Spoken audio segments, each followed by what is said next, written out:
자, 오늘 3월 28일 첫 번째 쉐도잉이 되겠습니다. 제목은 How to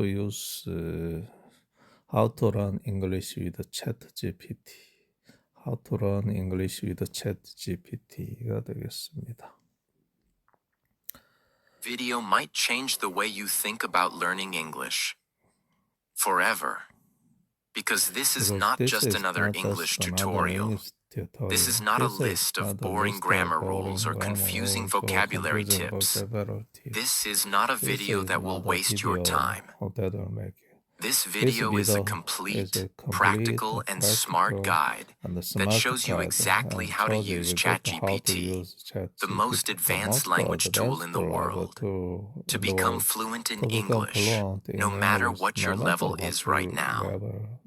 Whether you're a complete beginner who can't speak a single sentence, or someone who understands English but can't speak confidently, or someone who wants to take their English from okay to excellent, this video is for you. Because for the first time in your life, you now have a tool that is available 24 hours a day, speaks perfect English, answers any question, corrects your mistakes, never judges you, and gives you personalized learning instantly. And that tool is ChatGPT. But here's the truth. Most people don't know how to use it properly. They open it, ask a question, and close it. They don't realize that this one tool can become your private English tutor, speaking partner, grammar coach, vocabulary trainer, confidence booster, and even your daily motivation. If you know how to use it the right way, it can replace books, courses, apps, and even classrooms. It's like carrying the world's best English teacher in your pocket, and it never gets tired. But only if you use it smartly. These are not random tips. These are real, actionable, and proven techniques that you can start using immediately after this video, at home, for free, on your own time. And I want to make one promise. By the end of this video, you won't just have information. You'll have a clear plan. You'll have real techniques. And most importantly, you'll have hope.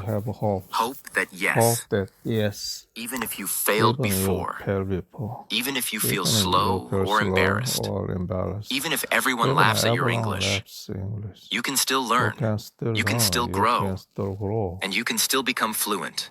Because this time, you're not doing it alone. Let's begin. Step 1. Use ChatGPT as your personal speaking partner. One of the biggest reasons people fail to speak English is simple. They have no one to practice with. Maybe your friends don't speak English. Maybe you're too shy to speak in front of others. Maybe you make mistakes and people laugh. Maybe you're just afraid of saying something wrong. And because of that, your English remains trapped inside your mind. You understand, but you can't express. You know the words, but your tongue doesn't move. You learn every day, but when it's time to speak, you freeze. This is where ChatGPT becomes a game changer. You can now have an English conversation anytime you want. At midnight, in the morning, during lunch, before sleep. It's always available, and it never gets tired. But most importantly, it never judges you. Now let's get practical. Here's how to use ChatGPT as your personal speaking partner. Type this to ChatGPT. Let's have a simple English conversation. I'm a beginner. You ask me questions, I'll answer. Please correct my mistakes after each reply. This one prompt opens the door to real communication. For example, ChatGPT. Hi, how are you today? You. I good. ChatGPT. Thanks for your reply. A small correction. Instead of I good, say I'm good. Keep going. Now you're not just chatting. You're learning, correcting, speaking, building fluency without fear. Another example for more advanced learners. Pretend you're my friend from the US. Let's talk in casual English about daily life. Correct me only if I make big grammar mistakes. This helps you build real natural fluency. Let's say, ChatGPT. Hey, how was your weekend? You? It was amazing. I gone to the beach with my cousin. ChatGPT. Awesome. Just a small fix. Say I went to the beach instead of I gone to the beach. You're doing great. See the difference? You're not memorizing grammar rules. You're living the language. You're practicing like you're talking to a real person. If you're nervous to type, you can also say, please ask me 5 questions in English one by one. Wait for my answer before asking the next. Correct my answer before going to the next question. This builds slow, controlled fluency. Perfect for absolute beginners. Now let's talk about why this works so powerfully. When you speak to ChatGPT daily, your fear goes away. Your mouth gets trained. You learn real sentence patterns. You see your own progress day by day. You feel excited to speak again tomorrow. And best of all, you're never interrupted, never judged, and never rushed. ChatGPT gives you the space and the support that real classrooms never gave. Even if you speak broken English, it listens. Even if your grammar is wrong, it corrects you politely. Even if you stop and restart, it waits. You don't need to be fluent to start. You become fluent because you start. You could practice English for 3 years in school and still feel scared to speak. But if you practice speaking with ChatGPT every day, even for 20 minutes, you will speak better in 3 months than you did in 3 years. Because this is not theory. This is not passive watching. This is real, live, private, fearless speaking practice. And the best part? It's free, it's private, and it's yours. Use it. Practice with it. And you'll never say, I have no one to speak with ever again. Step 2. Use ChatGPT as your personal sentence corrector and explainer. In step 1, you learned how to use ChatGPT to practice speaking with confidence, like having a real conversation partner. But now we go even deeper, because if you speak English but don't know what's wrong with your sentence, if you write a paragraph but can't figure out the grammar mistake, if you translate something and don't know why it sounds unnatural, then your progress becomes slow, confusing, and frustrating. You keep wondering, is this sentence correct? Why is my English not sounding natural?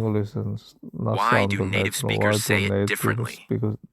And worst of all, you stop improving because you're afraid of making the same mistakes again and again, and no one is correcting you. This is why step 2 is so powerful. Because now you will use ChatGPT as your private sentence correction coach, who doesn't just fix your sentence, but also explains exactly what went wrong and why. And this explanation, this understanding, is the key to permanent improvement. Let me show you exactly how to do it. Technique 1. Correct my sentence and explain why. You simply go to ChatGPT and type, here's my sentence. I am go to market yesterday.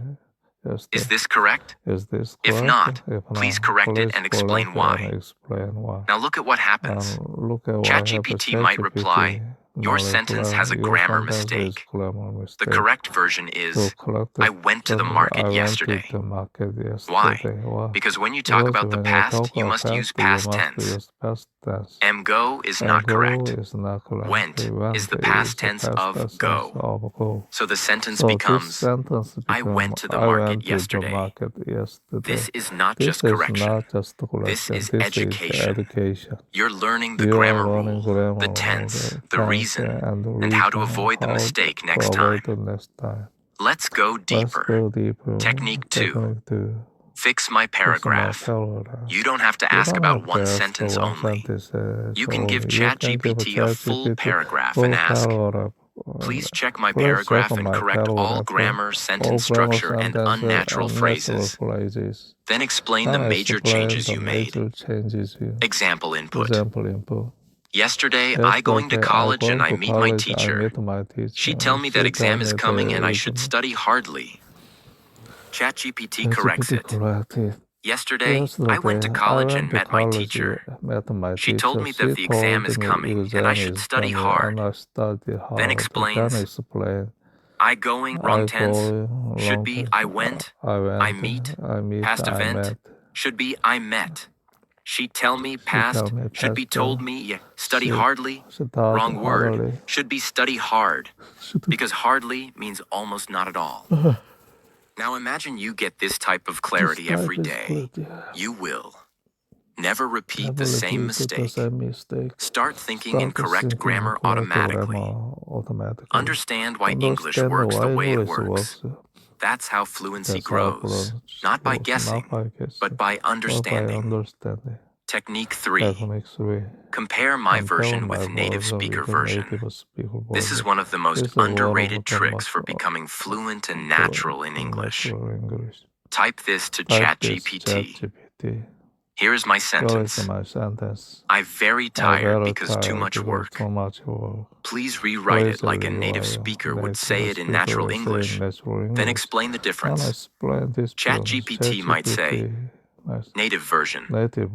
I'm exhausted because I had a lot of work. Then it explains, very tired is correct, but exhausted sounds more natural and expressive. Too much work is okay, but I had a lot of work sounds smoother in conversation. I'm very tired is missing the verb am. Should be I'm very tired. With this method, you're not just learning grammar, you're learning how real people speak, which is the secret to sounding fluent and confident. You stop sounding robotic. You stop sounding textbook. You start sounding alive, clear, and real. Technique 4. Translate and get it fixed. If you still think in your native language and then try to speak English, that's okay. It's part of the journey. But you must train your brain to move from direct translation to natural English. By doing this every day, you stop making translation errors and start thinking like a native speaker. Every time you write something in ChatGPT and ask for corrections, save the reply. Make a personal file called My English Corrections. Review it every weekend. Why? Because repeated mistakes become permanent unless you correct them again and again until they disappear. And now you have the perfect tool to fix them daily, kindly, instantly, and with full understanding. Let's imagine two learners. Learner A watches English videos and writes a few sentences but never checks if they're correct. He keeps making the same mistakes for years. Learner B writes one sentence a day but always asks ChatGPT, please check this sentence, fix it, and explain why. Who becomes fluent faster? Obviously, Learner B. Because progress in English is not about doing more. It's about doing it right. And now you have the ability to do it right every single time, with zero cost and zero fear. You don't need to be perfect to start. You don't need to memorize grammar books. You just need to start writing and then asking, is this correct? Can you help me fix it? Please explain why. And ChatGPT will never say no. Step 3. Use ChatGPT to grow your vocabulary with context, examples, and real-life usage. Let's be honest. Vocabulary is one of the biggest problems for English learners. Not because learners don't want to improve, but because they don't know how to grow vocabulary the right way. Here's what most Here's people what do. most people do. They search on They Google search on Google 10 new 10 English new words. English words. They write them They in a write notebook. them in notebook. They try to memorize them like school homework. School And homework. after one And week, after 1 week, they forget everything. Why? Why? Because they Because only they read the only word, read the but they word, never but they feel never the word. feel the word. They know the They definition, know the definition, but they don't know how it sounds in real life. They collect words, the word. but they never They build never connection build or emotion with or those words. emotion this word. That's why in this That's step, why I'll show you how I to will use show you how to ChatGPT to use ChatGPT learn to learn vocabulary in a way your brain remembers. See it used in real-life situations. Practice it daily through smart methods, and make it part of your speaking naturally, without memorizing. This is not about collecting words. This is about living with them, practicing with them, and owning them. Let's begin. Technique 1. Learn 5 to 10 words in context, not in isolation. Instead of asking, give me 10 English words, ask ChatGPT. Give me 10 daily life English words with simple meanings and example sentences. Use each word in a situation I can understand. Now watch the transformation. Instead of giving you a boring list like abandon, acquire, evaluate, ChatGPT will give you this: abandon, meaning to leave something or someone behind. Sentence: he had to abandon his car in the storm and walk home. Context: you're stuck in heavy rain and your car breaks down. You can't drive anymore, so you leave it and go. Now this word is not just a word, it's a story. You saw it, you felt it, you understood it. Your brain will now remember it, not because you memorized it, but because it made emotional sense. Technique 2. Build vocabulary by topic. Don't learn random words. Your brain needs themes to organize memory. Ask ChatGPT. Teach me 7 English words related to food and eating, with example sentences and situations. Or, give me 10 emotional vocabulary words people use in relationships, with natural examples. Or, teach me 5 advanced words to talk about sadness, with simple definitions and real-life situations. Let's do one together. Ask, give me 5 emotional words people use in relationships. ChatGPT might give affection, meaning a gentle feeling of liking or care. Sentence: he showed his affection by remembering her favorite coffee every morning. Situation: a boyfriend remembers tiny things. That's affection. Neglect, meaning not giving enough attention or care. Sentence: she felt neglected when he stopped replying to her texts. Situation: you understand the emotion.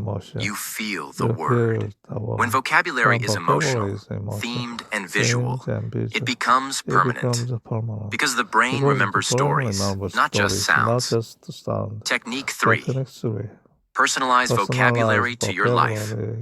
This is one of the most powerful ways to use ChatGPT that almost nobody is doing. Ask, give me 10 English words that I can use to talk about my daily routine. Waking up, eating, working, relaxing, with example sentences. Why is this so effective? Because now the vocabulary is immediately useful. You're not learning difficult words like relinquish or benevolent. You're learning things you can actually say today, like get up. I get up at 7 a.m. every morning. Brush. I brush my teeth while listening to music. Prepare. I prepare breakfast for my family.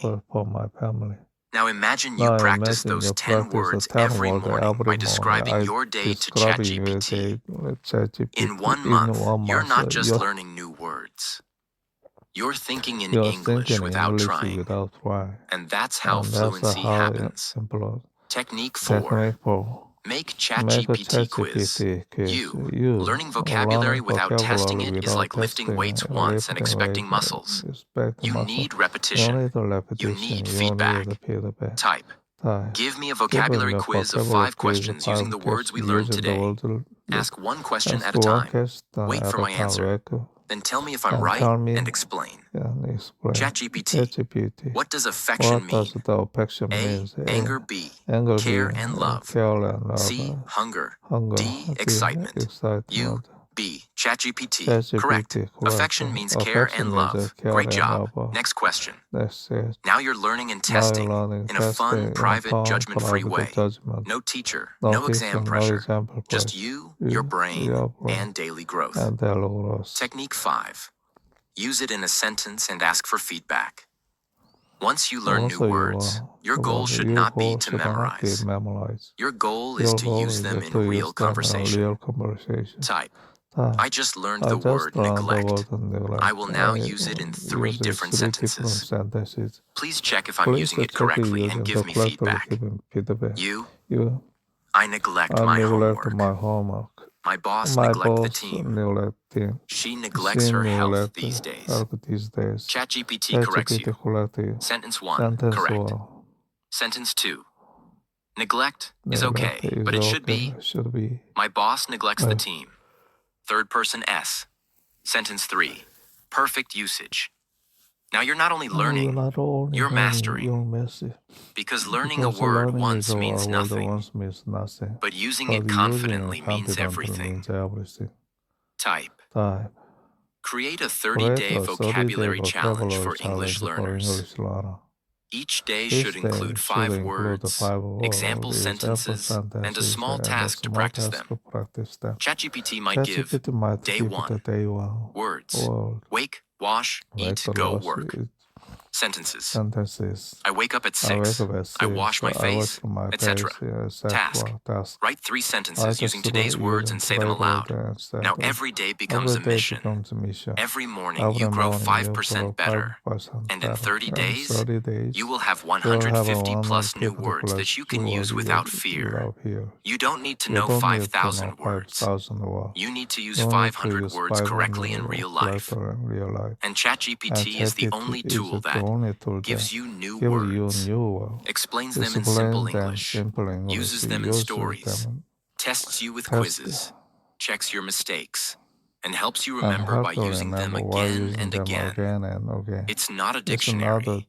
It's a personal vocabulary trainer. Use it wisely, and you'll never feel stuck for words again. Words are not power.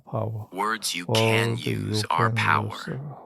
And if you want to express your feelings, your thoughts, your dreams in English, you need the right words in your mouth, not just in your notebook. ChatGPT will give them to you. And with daily use, those words will become your own. Step 4. Use ChatGPT to practice real-life English situations. If your goal is to speak English in the real world, not just in exams or textbooks, then you need one thing that schools never give you: real-life English practice. Because here's the truth. You don't become fluent just by learning grammar. You don't become fluent by memorizing 1,000 words. You become fluent when you can respond to real people in real situations. And the only way to prepare for real life is to simulate real life. But most learners don't have access to that. No English-speaking friends. No native speakers around them. No environment where they can practice how to speak in shops, at airports, with customers, or in interviews. This is where ChatGPT becomes your personal English simulator. And this is one of the most advanced, powerful ways to use it. Let me show you exactly how to do it. Step by step. Technique 1. Practice common situations. Role play. You can ask ChatGPT. Pretend you are a waiter at a restaurant and I'm a customer. Let's have a natural English conversation. You speak first and wait for my reply each time. ChatGPT will respond. Hello, Hello, welcome to our restaurant. May I take your order? Now you reply, yes, I'd like a cheese sandwich and orange juice, please. ChatGPT continues. Great choice. Would you like anything else? You reply again. What's happening here? You are learning. Natural sentence flow. Politeness in tone. Vocabulary related to food, ordering, customer service. Real rhythm of conversation, not robotic English. You are not just reading English. You are living English. Let's try another one. Technique 2. Practice job interviews. Ask ChatGPT. Act like a hiring manager. Interview me for the role of customer service executive. Ask one question at a time. Wait for my answer. Then give feedback and next question. Now ChatGPT begins. Tell me about yourself. You answer. Then ChatGPT says, that's a good start. Try adding more about your experience. Next question. Why do you want to work in customer service?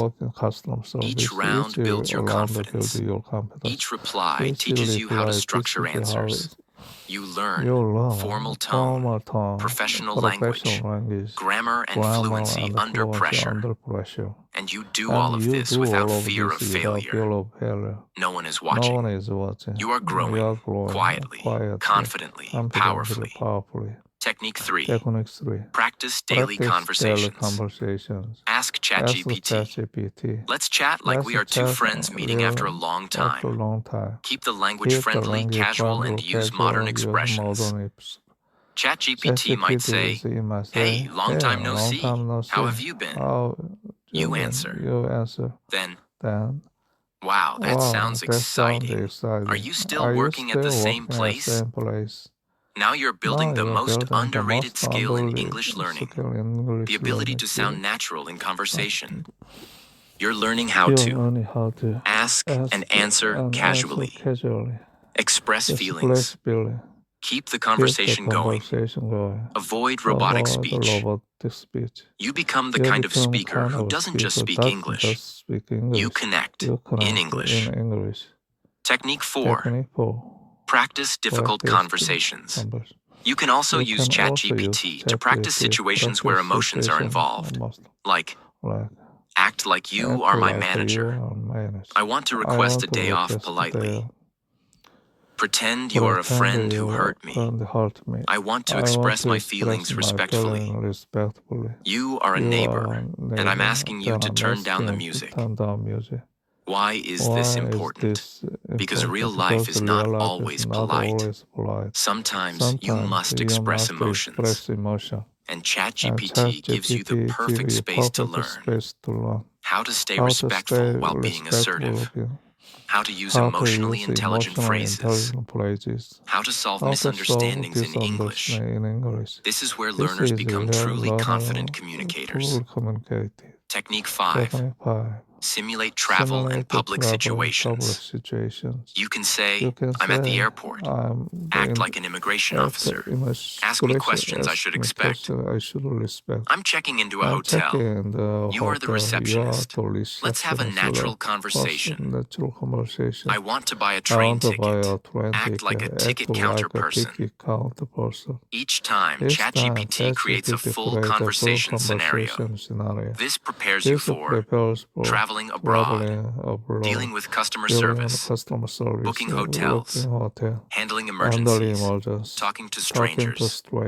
And the best part, you can do this at home, anytime, anywhere. It's like having a full English world inside your screen. People often say, I can understand English, but I can't speak it. Here's the truth. You can't speak English because you've never practiced speaking English in real-life situations. And now, you have that power. You have ChatGPT. You have every possible conversation available to you. On demand. And you can practice until you feel ready for the real world. You don't need to wait for someone to help you. You can create your English world right now and live inside it until English feels like home. This is fluency. This is transformation. And this is what step 4 gives you. Forever. Step 5. Ask ChatGPT to teach you English based on your level. Let's now go even deeper into a method that most learners never think about, but that can change everything.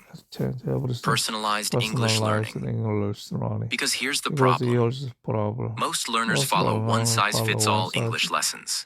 They read generic articles, watch random videos, and try to learn at someone else's pace. The result? They feel confused. The lessons feel too hard or too easy. They lose motivation and quit. But what if I told you that now, for the first time, you can have your own private English teacher who teaches you based on your exact level. Not too easy, not too hard, perfectly designed for you.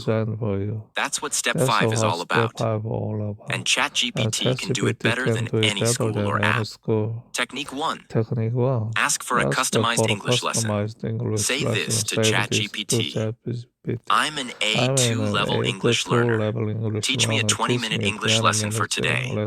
Include 1 grammar point, 5 useful words, 1 short reading, and 3 sentences for speaking practice. You'll instantly receive a full lesson. Grammar. Present continuous.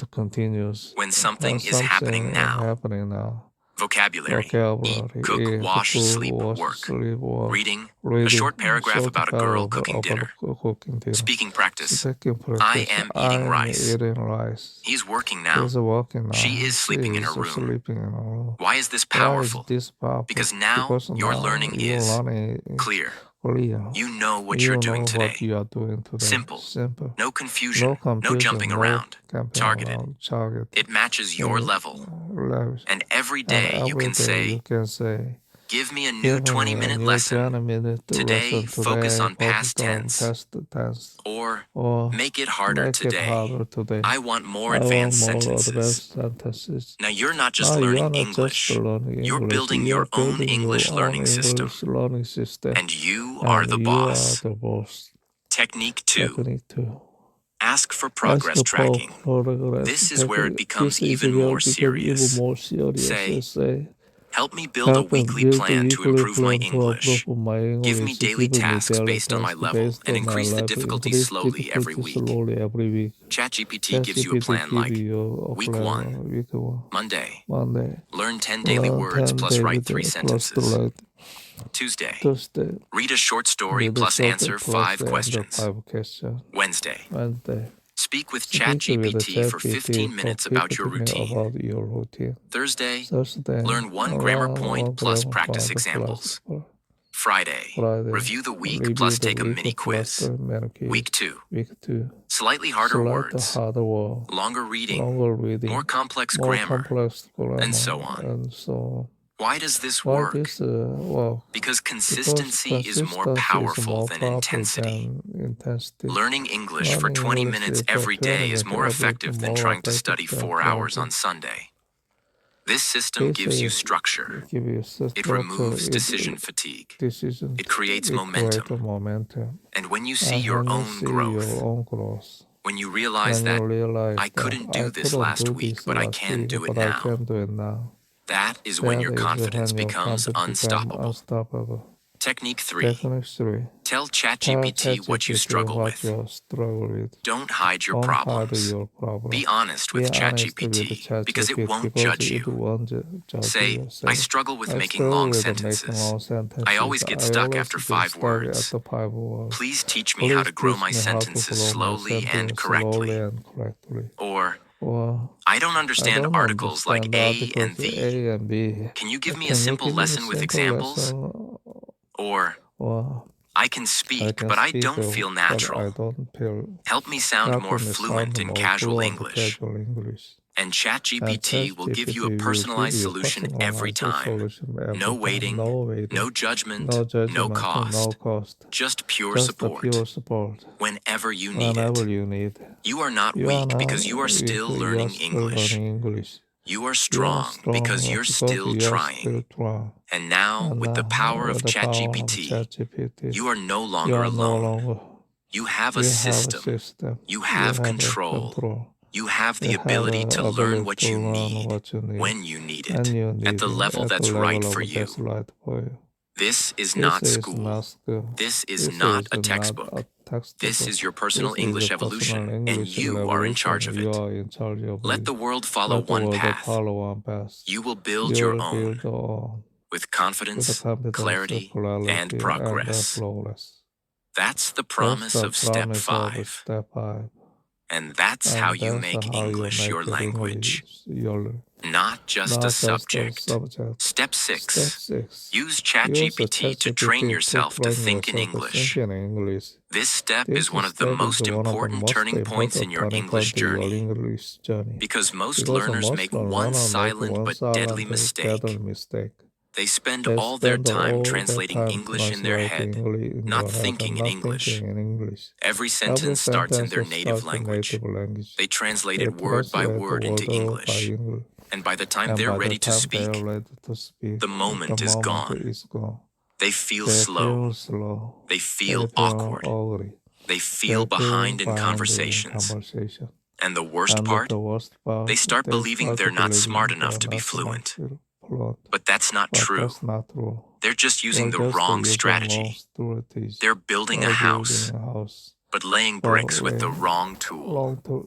The real shift happens when you stop translating and start thinking directly in English. And ChatGPT is the perfect trainer to help you achieve this mental transformation. Let's now go deep and understand how to do it step by step. Technique 1. Use English journal prompts to practice internal thinking. Every day, ask ChatGPT, give me 3 personal English journal prompts. Each one should be deep, emotional, or thought-provoking. I want to answer in English like I'm writing in my diary. Example prompts ChatGPT might give you. What was the most beautiful moment of your day, and why? What are you worried about this week? What's one memory from childhood that makes you smile? Now you write your answers in English. Not short, robotic answers. Real answers from your heart, in your words. And suddenly, something amazing begins to happen. Your emotions start coming out in English. Your thoughts start forming in English. You begin to express pain, joy, stress, and dreams in English. This is the magic moment where translation dies and fluency is born. Technique 2. Ask ChatGPT to be your thought partner. Most people use ChatGPT to ask questions, but here's a next-level technique. Use it to think with you. Type this. Let's talk like 2 best friends. I'll share my thoughts about something personal. Ask me follow-up questions. Help me explain better and keep the conversation flowing. Only use English. Now ChatGPT becomes your thought mirror. Let's say you start with, I feel confused about my future. I want to improve myself, but don't know where to start. ChatGPT responds, thank you for sharing that. What part of your life do you want to improve most right now? Your career, your habits, or your confidence? Now you reply with more details. This continues until you're thinking aloud in English, like you're talking to a close friend. No grammar exercises, no vocabulary tests, just pure natural thought in your target language. This is how you build real inner fluency, and it changes everything. Technique 3. Describe your day to ChatGPT in real time. Open ChatGPT once in the morning and type. Let's do a 5-minute session. I'll describe everything I do in English, and you help me correct and improve my sentences. Then start. I just woke up. I brushed my teeth. I'm going to make tea now. ChatGPT replies, perfect. You can also say, I got up just now. Or, just I'm about to make I'm tea. about to make tea. Keep going. Keep going. Do this Do 5 this minutes in the 5 morning, minutes, 5 minutes at 5 lunch, minutes at lunch, 5 minutes 5 before minutes bed. before bed. And without even And without even realizing, realizing, you'll start seeing your seeing routine your routine in in English. English. You'll start You'll preparing your start thoughts in preparing your English. thought in English. You'll wake up thinking, today I have to go to the Today I have bank, to go instead to of bank translating instead it in your of head. translating your This head. is next This level is brain next training, level brain and it training. rewires your Rewire your subconscious. subconscious. Technique 4. Technique 4. Ask ChatGPT to test your thinking speed. ChatGPT. Type. Ask me 5 personal English Five questions, personal one by English one. questions, one by one. Give me only Give 10 me seconds only to 10 answer seconds each. to answer After each answer, tell me if it was natural or not. ChatGPT asks, what's your favorite season and why? You answer quickly.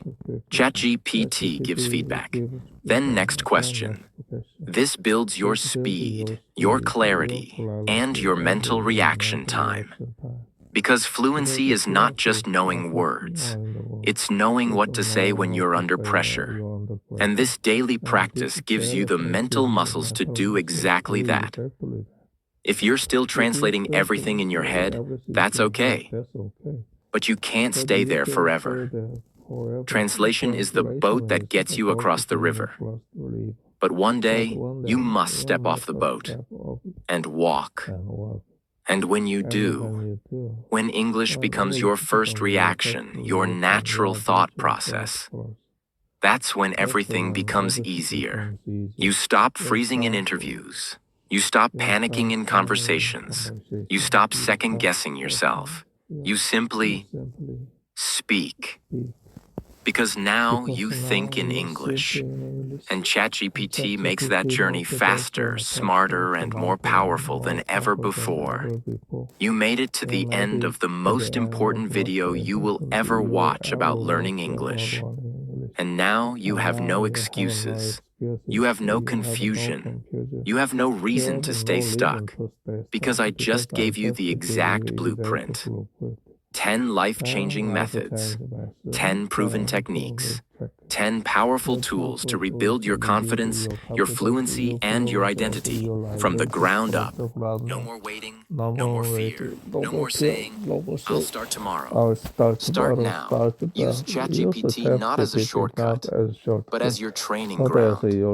Not as a cheat code, but as your classroom, your battlefield, your safe place, your future.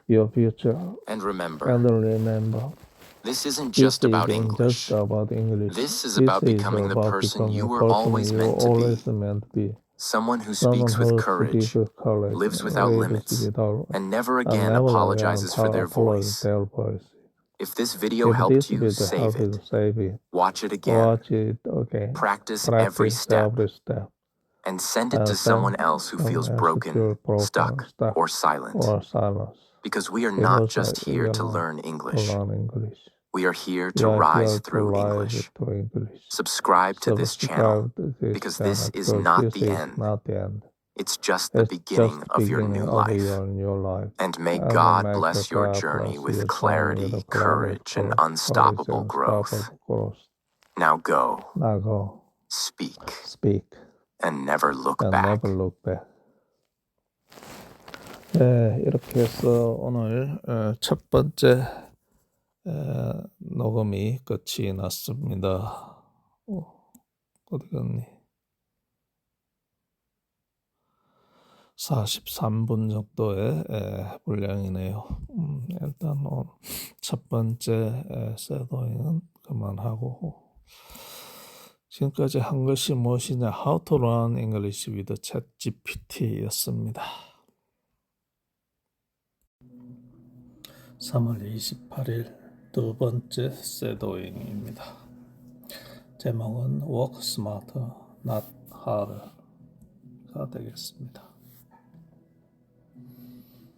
벌써 벚꽃들이 많이 피어가지고 진해 군항제에는 이제 사람들이 몰려들기 시작했습니다. 오늘 주말이고요. 오늘 날씨도 무척 쾌청하고 따뜻하고 바람조차 불지 않는 아주 완벽한 봄 날씨네요. 남부지방에는 많은 차들이 모여들 것 같습니다. 저도 이것이 끝나고 나면 한 바퀴 휙 드라이브하고 와야 될 것 같네요. 자, 시작하겠습니다. I want to tell you something that might change your life forever. Not just your career, not just your health, but your entire mindset. For years, people around you have said, work harder, sleep less, hustle more, success will come. But what if I told you that many people who are struggling are not lazy? They are just working in the wrong way. They are running in the wrong direction. They are climbing the wrong ladder. They are burning out. Not because they don't try, but because they're trying too hard without thinking smart. Let me ask you a question. Have you ever seen someone who works all day but never moves forward in life? They're always tired, always busy, always stressed. But their bank account stays the same. Their skills don't grow. Their dreams don't come true. Why? Because working harder is not enough. If you don't work smart, all your hard work becomes wasted energy. There's a better way, a smarter way, a way to get more results with less stress, a way to move forward in life without destroying your peace of mind, a way to live, grow, and succeed without working like a robot. And in this video, I'm going to show you how, step by step. In very simple English, you will understand, you will feel it, and you will never go back to the old way of working. Let's begin. Lesson 1. Clarity is more powerful than effort. A man who knows where he's going can walk slower and still arrive faster. Let me give you a simple story. Imagine two men in a forest. One is running fast, cutting trees, sweating, moving quickly. The other is walking slowly, but with a map in his hand. Who will reach the treasure first? The second man. Why? Because he has clarity. He knows where the treasure is. He doesn't waste energy running in the wrong direction. The truth. Most people in life are like the first man. They wake up and start working without a plan. They do 10 things at once. They feel busy, but they are going nowhere. They work harder, but stay in the same place. They answer emails, check messages, do small tasks, stay busy all day, but their real dreams stay far away. This is called fake productivity. It feels like work, but it's not creating success. Smart work means you know your goal clearly. You ask, what are the 3 most important things I must do today to move forward? You focus only on those things. You don't chase 100 rabbits. You chase one. Imagine 2 students. Student A studies for 10 hours every day. He reads every chapter, highlights everything, rewrites notes. But he doesn't know which topics are most important. He's working hard, but blindly. Student B studies only 3 hours a day. But before studying, he asks, what questions are always asked in exams? What topics are most repeated? He focuses only on those first. Who will score better? Student B, because he works smarter. If the ladder is leaning against the wrong wall, every step you take is a step in the wrong direction. That's what happens when you work hard without clarity. You're climbing, but you're not growing. What should you do now? Write your one main goal for the month. For example, I want to get better at speaking English. I want to grow my business by 20%. I want to lose 5 kilograms in a healthy way. Break it into 3 weekly tasks. Then break each week into small daily actions. Every morning, ask, what are the three most important things I must do today? Not 10, just 3. Do them first, before checking your phone, before replying to messages. Most people write long to-do lists, 20 tasks, so much pressure, so much confusion. Instead, write a success list, only the top 3 tasks that create the biggest results. That's what CEOs do. That's what champions do. They don't do more. They do what matters. Working hard is important, but working smart is 10 times more powerful. Hard work makes you tired. Smart work makes you better. Lesson 2. Your energy is more valuable than your time. Imagine this. You have 10 hours today, but you feel tired, sleepy, irritated, low on energy. What can you do with those 10 hours? Almost nothing. Now imagine you have just 3 hours today, but your mind is fresh, body is active, heart is full of passion. What can you do in those 3 hours? Almost anything. This is the secret that 98% people miss. They keep chasing time management, but they forget about energy management. You don't need more hours in the day. You need more energy in your body and brain, because your energy is your real fuel. If your fuel is low, you can't drive far, even if you have a Ferrari. Most people are exhausted, not because they're doing too much, but because they are doing the wrong things, with the wrong people, in the wrong way, without rest, without joy, without direction.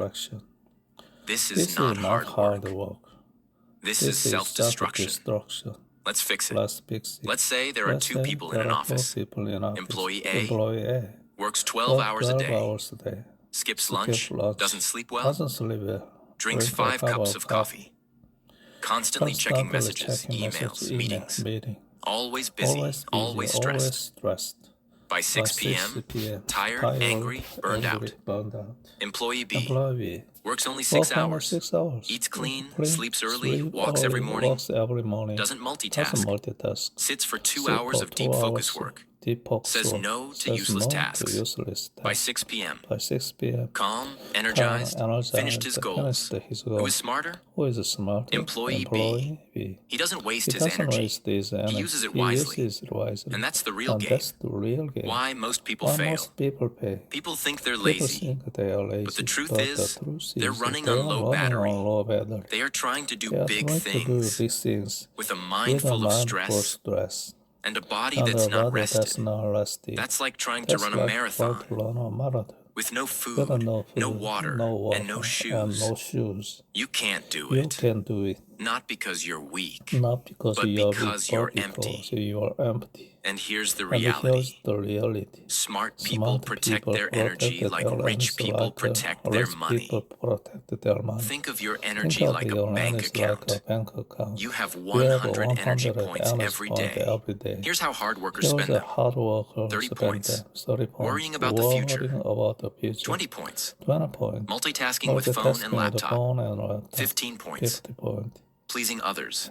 10 points. Arguing with negative people. 10 points. Doing tasks that don't matter. 10 points. Saying yes to every small request. 5 points. Real work left over. By the end of the day, they're drained. They're angry. They feel like failures. Now let's see how smart workers spend them. 20 points. Sleep early, wake up refreshed.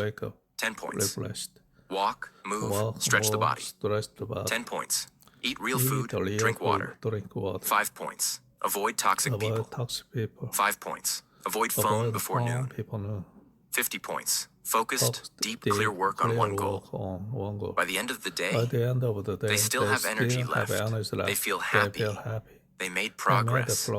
And tomorrow, they'll do even more. Your energy is highest in the morning. But most people waste their golden hours by checking Instagram, replying to messages, watching random videos, eating heavy breakfast, thinking about yesterday. That's like starting your day with garbage in your brain. You want to be different? Use your first 2 hours for your most important task. No phone, no social media, just you, your goal, and deep work. This habit alone can change your life. 7 smart ways to protect your energy. 1. Say no more often. Stop saying yes to things you hate. Every yes to others is a no to your dreams. 2. Sleep like a champion. Your brain resets when you sleep. 7 to 8 hours of real sleep equals super brain. 3. Move your body. Your brain gets stronger when your body moves. Walk, stretch, dance, just move. 4. Eat for energy, not emotion. Don't eat to feel better. Eat to fuel your fire. Fruits, water, nuts, clean meals equals more focus. 5. Guard your mind. Avoid toxic news, gossip, and negativity. Protect your peace like your life depends on it. Because it does. 6. Create a daily energy ritual. Example. Wake up, water. 10 deep breaths. Short walk. Journal your goal. Start task. 7. Work in deep focus blocks. Use the Pomodoro method. 25 minutes full focus. 5 minutes break. Repeat. This is smarter than 4 hours of distracted multitasking. You don't need more time. You need more focus, more recovery, more protection of your inner fire. Because the truth is, 1 hour of powerful energy can create more results than 10 hours of tired effort. This is how top performers win. Not by doing more, but by doing what matters most. With full energy. Don't just manage your calendar, manage your energy. Before chasing success, make sure you have the strength to carry it. You are not a robot. You are a human being with emotion, with limits, with fire inside you. Protect that fire. Because once you learn to protect your energy, you will no longer need to chase success. Success will start chasing you. Lessons 3. Leverage, the secret weapon of smart people. Most people try to improve their lives like this. I must work more hours. I must try harder. I must push more. I must do everything myself. This is the mindset that leads to burnout, exhaustion, stress, slow progress, frustration, feeling stuck, losing motivation, losing time, losing health. But smart people, leaders, millionaires, top performers, they don't ask, how can I work harder? They ask, how can I make this easier, faster, smarter, automatic, scalable? They use leverage. This is the difference between tired people and powerful people. And today, you'll learn this in the deepest, clearest, most powerful way possible. Leverage means using tools, systems, skills, people, or technology to multiply your results without multiplying your effort. It means using one action to create 10 times, 50 times, even 100 times results. Let me show you something powerful. This story changed millions of lives. In a small village, 2 men were hired to carry water from the river to the houses. Man A carried 2 buckets of water every day, walking up and down, 10 hours of physical effort. He got paid for each bucket. Man B also carried buckets at first, but after work, he spent 2 hours every day building a pipe system. No one understood why. Weeks passed, months passed. Man A was still carrying buckets, sweating, tired, back pain, long hours. Man B finished the pipe. Now water flowed automatically from the river to the village. The result? Man A still earned from his buckets. Man B earned money even while sleeping. Man A needed physical energy. Man B needed zero energy. Man A worked harder and harder. Man B worked smarter day once and earned forever. Man A used labor. Man B used leverage. Because most people today are bucket carriers. They do everything manually. They repeat the same tasks every day. They waste hours on things that can be automated. They do work that doesn't grow. They use their body more than their brain. You don't want this life. You want pipe-building life. You want leverage. There are 5 major types of leverage. And if you use even one of them, your life will upgrade instantly. Let's go deep. 1. Tool leverage. One tool can save you 100 hours. This means using technology that does the work for you. Examples. Using templates instead of writing everything from zero. Using apps to schedule your week. Using AI to create scripts or notes. Using reminders instead of relying on memory. Using automation to send emails or post content.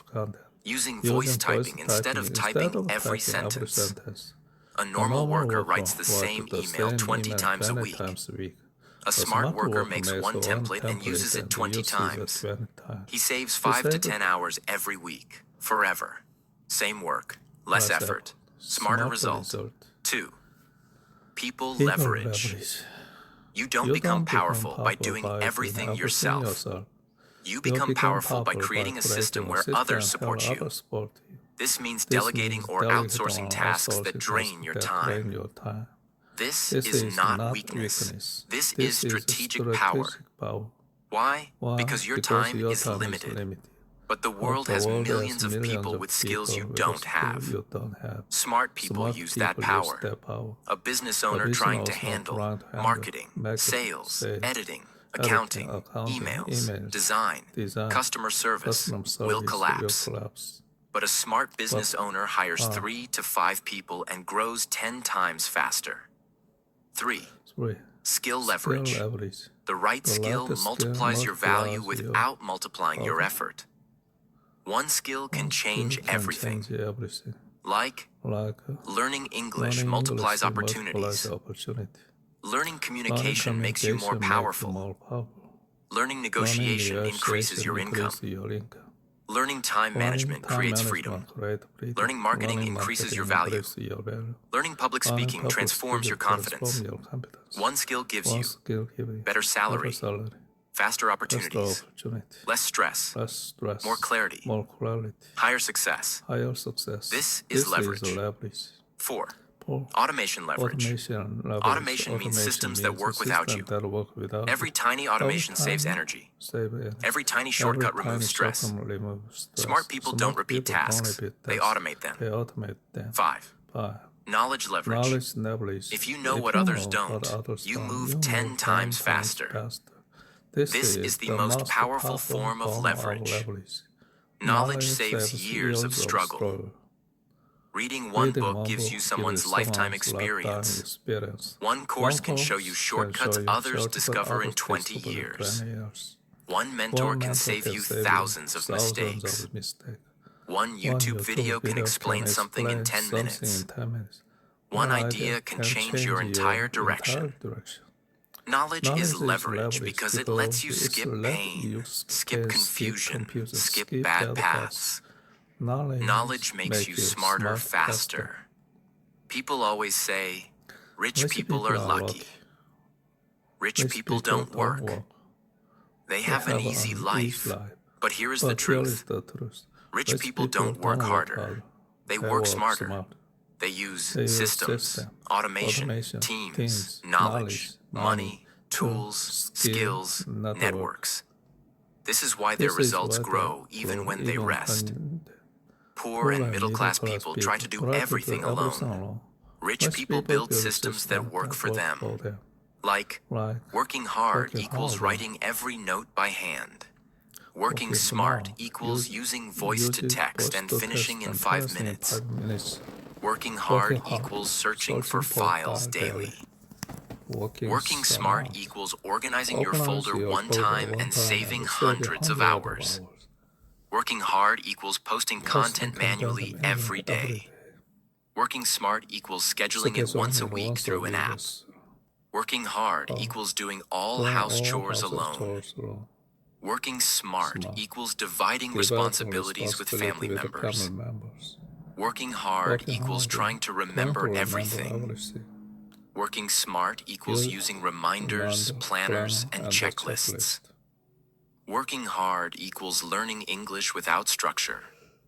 Working smart equals following a daily 30-minute plan focused on speaking, listening, vocabulary. Working hard equals arguing with toxic people. Working smart equals protecting peace and walking away. Working hard equals trying to solve every problem alone.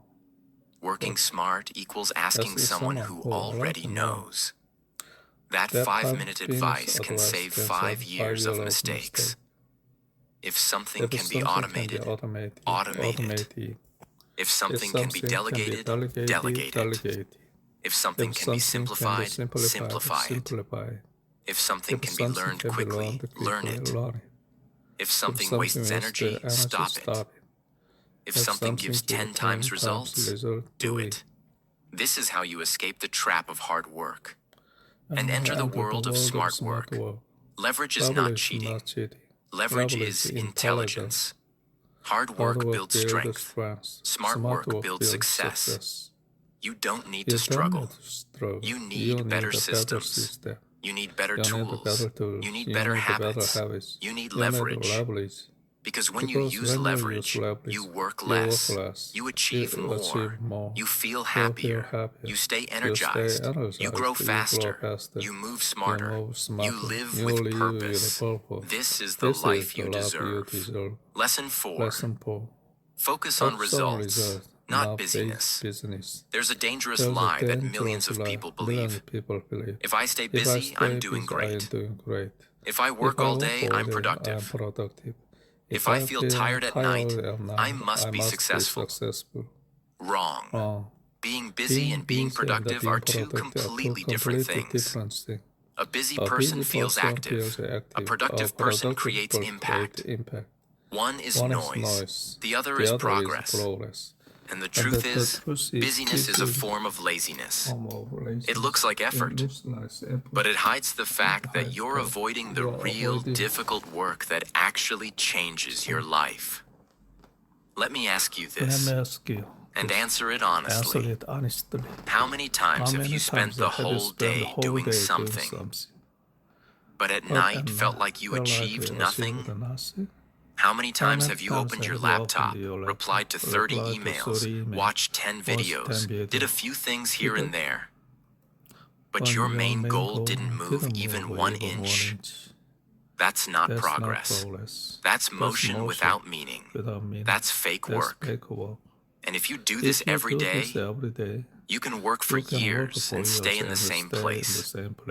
Here's what happens when you focus on being busy instead of being effective. You feel proud, but have no results. You're always tired, but never fulfilled. You sacrifice time, but don't grow. You get frustrated, angry, and confused. You start to doubt yourself. You burn out. You quit. All this just because you forgot to focus on the right things. There were 2 writers. Writer A said, "I'm going to write all day long." He opened 10 tabs, researched quotes, organized folders, changed font styles, drank coffee, answered calls, sat for 8 hours.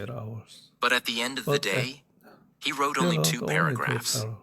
Writer B said, "I'll give myself 90 minutes, no phone, no distractions, just write." She shut the door, put her phone away, focused. In 90 minutes, she wrote 3 full pages. Now tell me, who worked smart, who was busy, and who was effective? Writer A worked long hours. Writer B produced real results. What are the 3 most important results I must create today? Not tasks, not activities, results. Smart workers focus on outcome, not activity. They care about impact, not motion. A shop owner counts money, cleans his desk, checks prices, opens old files. He stays busy for 10 hours, but he never promotes his products. improves customer service, creates new offers, talks to more clients, markets online. Result: no growth, no increase in sales, just a tired shopkeeper. Now imagine a smart shop owner, works only 5 hours, spends 2 hours on Instagram ads, talks to customers directly, gives discount offers, sends WhatsApp messages to old buyers, collects reviews, sales double, because he worked on results, not rituals. Hardworking student, reads 10 chapters, highlights everything, rewrites 20 pages, studies all day, but forgets to solve previous exam papers. Smart student, spends 2 hours solving actual questions, focuses on high-weight topics, studies less, scores more. Busy person, watches 5 motivational videos, makes 10 goals, talks about success, tries new habits every day. Smart person, chooses one goal, works on it for 30 days, tracks daily, makes real change. There's a famous story. A factory machine stopped working. The whole production stopped. The company was losing thousands every hour. They called an old expert. He walked in, looked at the machine, took out a small hammer, tap. The machine started again. He sent a bill, $10,000. The owner was shocked. You only hit it once. The expert said, hitting it with a hammer, $1. Knowing where to hit, $9,999. That's the power of smart action. Ask this every morning. If I could only do one thing today, what would create the biggest result? Then do that first. This is called the domino task. It's the one task that makes everything else easier. When you start your day with that task, you feel confident. You create momentum. You avoid wasting time. You move forward. Let me tell you a harsh truth. Sometimes we stay busy to avoid doing the one thing that really matters. We answer emails instead of calling the client. We rearrange files instead of writing the proposal. We design our resume instead of applying for the job. We take notes instead of recording that English-speaking video. We research ideas instead of starting the project. This is not productivity. This is fear wearing a busy mask. You must remove that mask. Don't confuse movement with progress. A rocking chair moves, but it goes nowhere. Working 12 hours a day is not impressive. Creating results in 2 hours is. Don't try to look busy. Try to become effective. Because nobody pays you for effort. They pay you for outcomes. So starting tomorrow, stop tracking your hours. Start tracking your wins. Stop doing everything. Start doing what matters. Stop being available to everyone. Start being committed to your results. This is the path of smart workers. This is the path of winners. This is the path of freedom. Lesson 5. Single tasking is a superpower. The person who chases 2 rabbits catches none. But the person who locks eyes on one rabbit and catches it every time. In today's world, everyone is trying to do everything. Watching YouTube while replying to messages. Writing notes while checking Instagram. Eating lunch while watching motivational videos. Studying while talking to friends. Working while switching tabs every 30 seconds. This is called multitasking, and people think it makes them productive. But the truth, multitasking is killing your focus, your brain, your results, your energy, and your growth. It's the biggest enemy of smart work, and today we're going to destroy it forever and replace it with your new superpower, single tasking. People say, People say I can do I 5 can things do at 5 once. things at once. I'm a I'm a multitasker. multitasker. But your brain was but not your designed brain for not designed multitasking. multitasking. It was designed for deep focus. focused. When you switch When you between switch tasks, between tasks, your brain your needs brain 15 needs to 25 15 minutes to to refocus. Your memory your becomes memory weaker. becomes weaker. Your stress goes higher. higher. Your energy Your burns energy faster. burns faster. Your work Your becomes work slower. becomes slower. Your mistakes Your increase. increase. Your results drop. drop. So the person So who's the doing person 5 things doing at 5 once things at is once actually is doing actually everything doing badly. everything badly. Imagine you're trying to Imagine read you a are book, trying to read a book, but every but 2 minutes, every 2 minutes someone someone taps your taps shoulder, your shoulder, shows you a meme, shows you tells you a tells joke, you your gives joke, you a new topic, gives you plays a topic, loud plays a sound. loud sound. How much can you How much actually can you understand? actually understand? Almost Almost nothing. nothing. Now imagine Now you're in a imagine quiet you're room. in a quiet No room, distractions. no distraction. You read You one read page at a one time. page at a You time. underline. You You breathe. breathe. You You think. think. Now you Now absorb you the absorb knowledge. the knowledge. That's the That's difference the between a difference distracted between mind and a single-tasking mind. distracted single-tasking One mind. is One fog. is fog. The other is The other focus. is focused. A lion A never lion chases 3 never animals chases at 3 once. animals at once. He watches, He watches, he waits, he waits, he focuses, he locks in, he goes after he one, goes after one, and he doesn't stop and until he gets it. Gets it. Now imagine if a lion Imagine chased a one lion deer, chased one deer, then suddenly then ran after a suddenly ran rabbit, after a rabbit, then got distracted by a got, bird. What would happen? What He would die of He would hunger. die of hunger. That's what happens to your goals when you That's what happens multitask. when you multitask. Your dream dies slowly because your attention because your keeps running attention away. keeps running away. A study from Stanford University found multitaskers are actually worse at filtering information. They are slower at switching between tasks. They remember less. They are more easily distracted. Your brain needs full power to focus. When you multitask, it's like running 5 apps on an old phone. It heats up, slows down, crashes.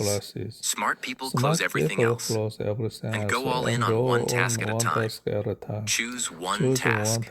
Set a 25-minute timer. Put your phone on airplane mode. Turn off notifications. Do only that one task. Take a 5-minute break. Repeat. This is called the Pomodoro technique.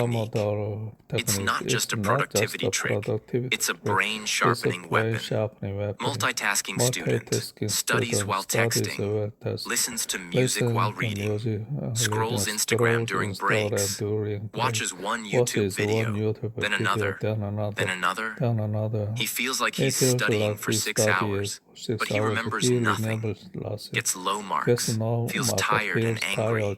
Single-tasking student turns off phone, studies one subject for 45 minutes, takes a 10-minute walk, solves one paper with full attention, tracks his progress. He studies 2 hours a day, but scores 90% because clarity beats chaos. Multitasking worker replies to emails, answers messages, checks WhatsApp, edits files, all at once, opens 15 tabs, gets confused, works all day, finishes nothing, feels frustrated and slow.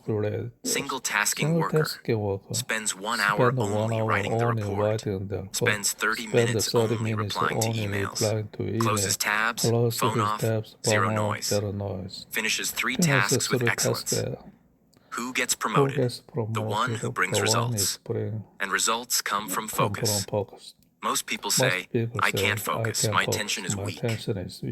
But focus is not a talent, it's a muscle, and you can train it. The same way you train your body. How? Start with 15-minute focus blocks.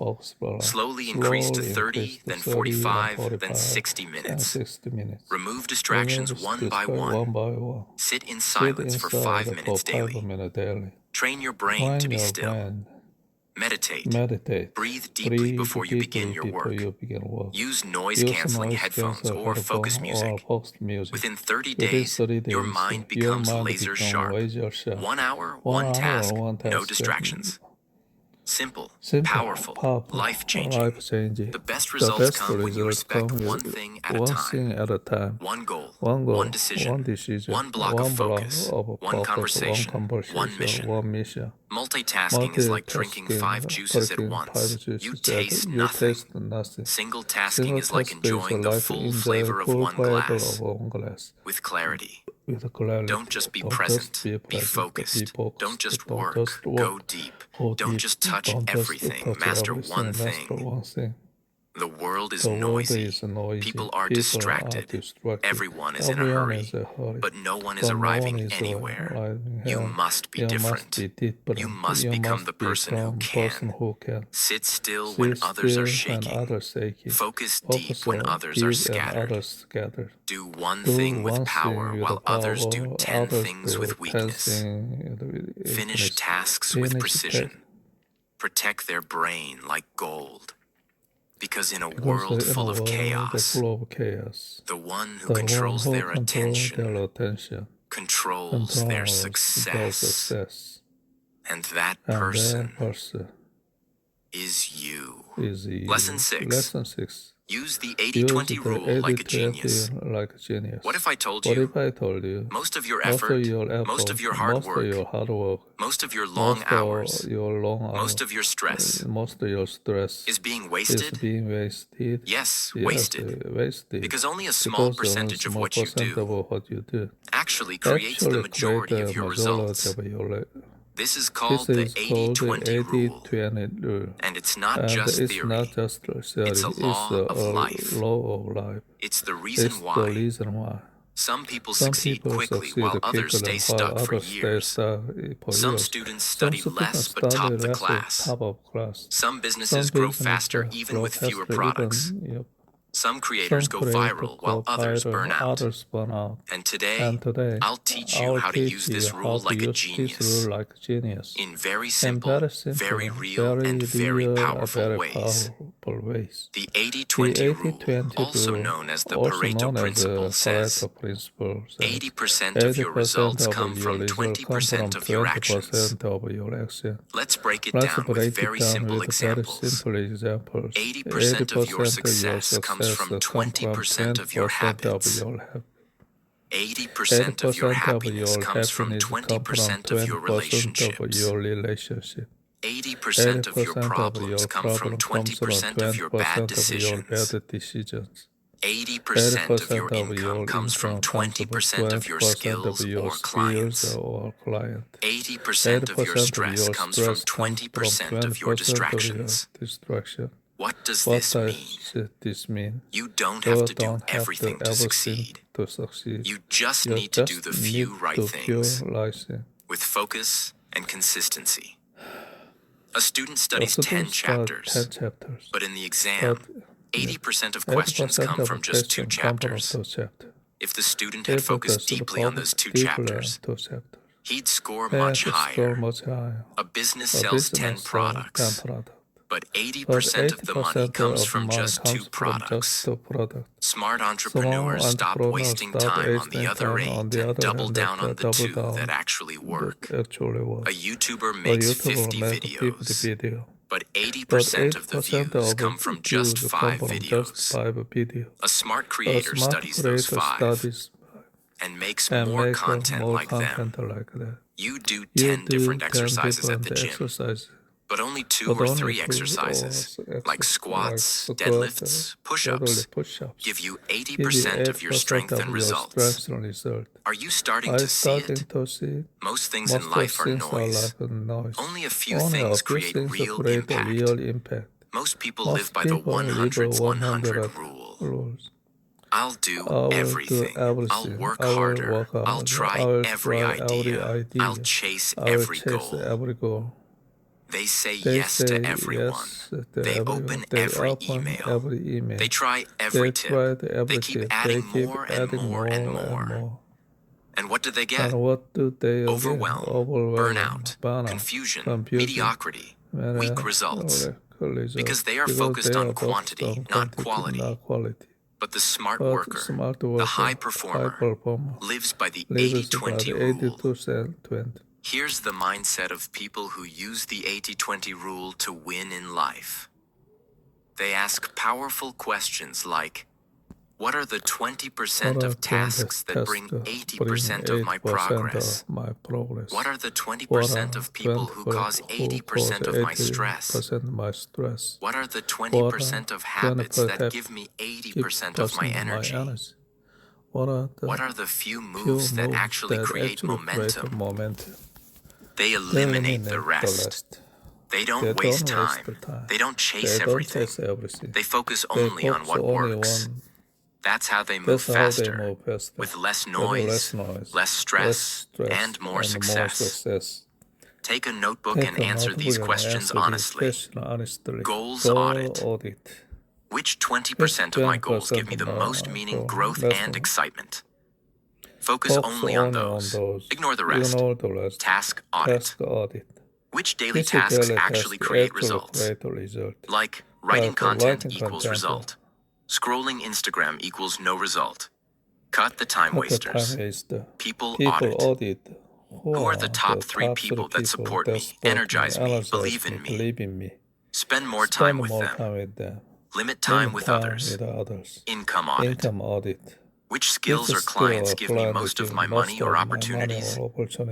Focus on improving those skills, nurturing those clients. Energy audit. Which habits give me energy? Which habits steal it? Do more of the good ones. Sleep, exercise, reading. Cut the bad ones. Late nights, junk food, mindless scrolling. This simple audit will change your entire mindset. Start with a focus 3 list. Every morning, don't write 20 tasks. Instead, ask, what are the 3 tasks that will create 80% of my results today? Write only those. Do them first. Everything else is optional. Build a not-to-do list. Most people only make to-do lists. Smart people make not-to-do lists. Don't check phone before 10 a.m. Don't reply instantly to every message. Don't say yes to unimportant meetings. Don't overthink small things. Don't chase 10 goals at once. This clears your mind and protects your time. Use time blocks for high-impact work. Find your peak hours when your mind is most focused, usually mornings. Block 1 to 2 hours. Do only the task that gives you big returns. Record video. Speak English out loud. Finish client work. Solve main problem. Learn a skill that makes you richer. No multitasking, no distractions, only high-value actions. A man was running a company that made almost no profit. He worked 12 hours daily, managed 20 products, replied to hundreds of emails. He was busy, he was tired, but his business was flat. One day, a mentor told him, go find the 20% of your business that's actually working. He checked. One product was responsible for 80% of the profit. One client was giving 80% of referrals. One type of ad brought most of the sales. One employee did most of the work. The rest was noise. So he stopped promoting other products, focused on that one winning item, fired useless vendors, cut down his work by 50%. In 3 months, his income doubled. He didn't hustle more. He didn't work longer. He just applied the 80-20 rule. Don't waste your energy trying to do everything. Find the few things that truly matter and go all in on them. This is the mindset of champions. This is the secret of smart workers. This is the rule that separates noise from power. You don't need more hours. You need more clarity. You don't need more effort. You need better decisions. You don't need to chase every goal. You need to find the few goals that make you feel alive. Because at the end of the day, it's not about how much you did. It's about what you actually achieved. And 80% of your success is waiting for you. inside the 20% of your effort that you're not fully using yet. Make the shift today. Become the 80-20 genius. Lesson 7. Work with your brain, not against it. Your brain is not a machine. It's a living, breathing system. If you work against it, it will break you. But if you work with it, it will build the life you dream of. Let me ask you something. Do you ever feel like your motivation disappears for no reason? Do you start the day strong, then suddenly lose energy? Do you feel mentally tired even if you haven't done much physical work? Do you want to focus but your mind keeps running in 10 directions? It's not because you're lazy. It's not because you're weak. And it's definitely not because you're not capable. It's because you're not working with your brain. You're working against it. And this one mistake is what's stealing your results, your focus, your peace, and your growth. Let's break a myth. Most people believe the more I force myself to work, the more I will achieve. That's a lie. The brain has rhythms, like the waves in the ocean. It has natural highs and natural lows. It can give you 2 to 4 hours of deep focus a day if you use it correctly. But if you try to work against its rhythm, you lose creativity, you lose motivation, you burn out, you start hating your work, you live in brain fog. This is what happens to most people. They fight their brain instead of understanding it. Let's change that. Rule 1. Find your golden hours. Your brain has a peak performance time every day. It's your job to find it and protect it like treasure. For most people, this is in the morning. The brain is fresh, clear, energized, creative, ready. But what do most people do in the morning? Check their phone, watch random videos, reply to messages, scroll social media, waste their peak energy on low-value distractions. This is a crime against your potential. Smart strategy. Block 1 to 2 hours in the morning for deep work. No phone, no calls, no interruptions. Use this time for your most important goal. Learning English, writing, building, creating, practicing. This one habit can change your life in 30 days because your brain is a rocket ship in the morning. But if you waste that fuel, it won't fly. Rule 2. Honor the ultradian rhythm. Your brain works in cycles. It's called the ultradian rhythm. Every 90 to 120 minutes, your brain needs a break. You focus hard, then you recover. You can't sit for 5 hours straight and expect miracles. That's not smart. That's self-destruction. Smart strategy. Work for 50 to 90 minutes. Take a 10 to 20 minute break. Move your body, walk, stretch, breathe. Then come back with new energy. This creates a natural rhythm. Work, rest. Work, rest. Productivity with peace. Results without burnout. This is brain-friendly success. Rule 3. Feed your brain. Right. Your brain is not made of metal. It's made of fat, water, oxygen, and electricity. It needs clean fuel to work well. But what do most people eat? Sugary snacks, junk food, heavy meals, energy drinks, processed garbage. And then they ask, why can't I focus? Why do I feel sleepy after lunch? Why am I irritated all day? Because your brain is starving for nutrition. Smart strategy. Eat like a peak performer. Drink water as soon as you wake up. Eat fruits, nuts, seeds, oats in the morning. Add leafy greens and healthy fats like avocado, almonds, walnuts. Avoid sugar before work. Eat light during the day to stay sharp. Your brain will thank you with clarity, memory, speed, and focus. Rule 4. Let your brain sleep to win. If you don't let your brain rest, it will start destroying your health before you even realize it. Sleep is not weakness. Sleep is the most powerful brain upgrade tool ever created. During sleep, your brain cleans itself. It stores your memories.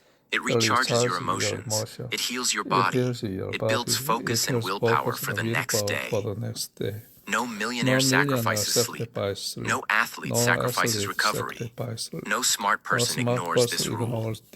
Smart strategy. Sleep 7 to 8 hours every night. Sleep in a dark, quiet room. Avoid phone, laptop 1 hour before bed.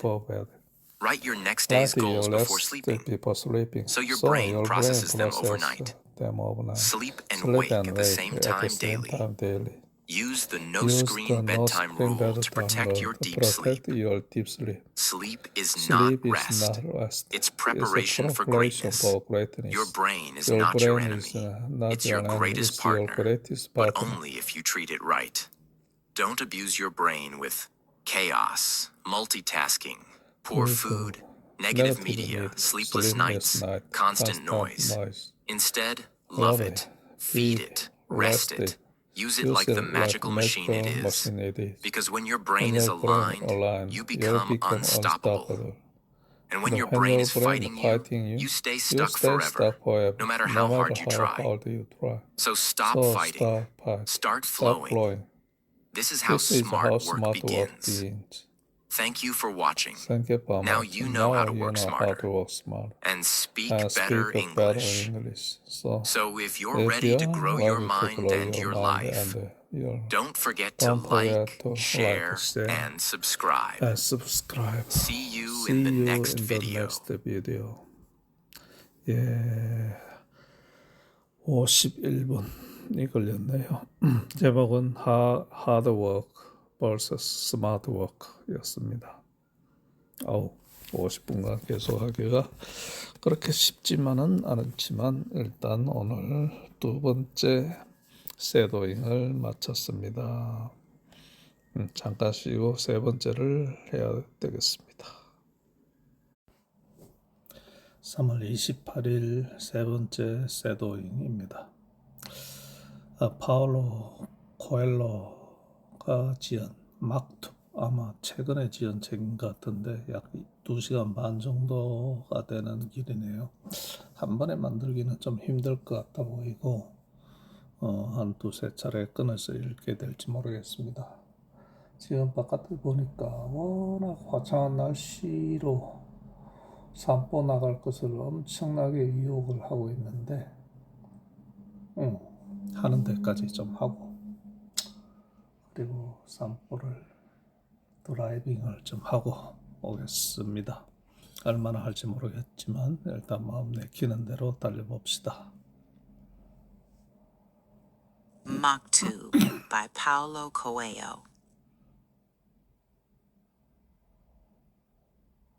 Maktub is a gentle book of wisdom and wonder. Through short reflections and timeless stories, Coelho reminds us that life speaks to us in signs, lessons, and moments of quiet truth. Maktub, meaning it is written, invites us to trust the journey, listen to our hearts, and believe that everything unfolds as it should. This audiobook is a soft companion for reflection, inspiration, and inner peace. The Arabs feel that it is written is not really a good translation because although everything is already written, God is compassionate and wrote it all down just to help us. The wanderer is in New York. He has overslept an appointment, and when he leaves his hotel, he finds that his car has been towed by the police.